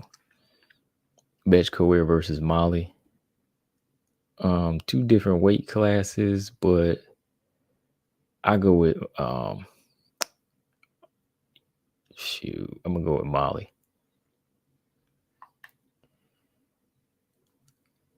Yeah, it's a weight mismatch, like Stamina said. Yeah, but if they happen to be, I would go with Molly. I mean, Betch let Ronda knock her out, and that disappointed me because I was like, Betch got the better striking, but she let her knock her out. I was like, wow. But I'm done, y'all. I will see y'all later. Combo Breaker 99. I'm out. Subscribe. Peace.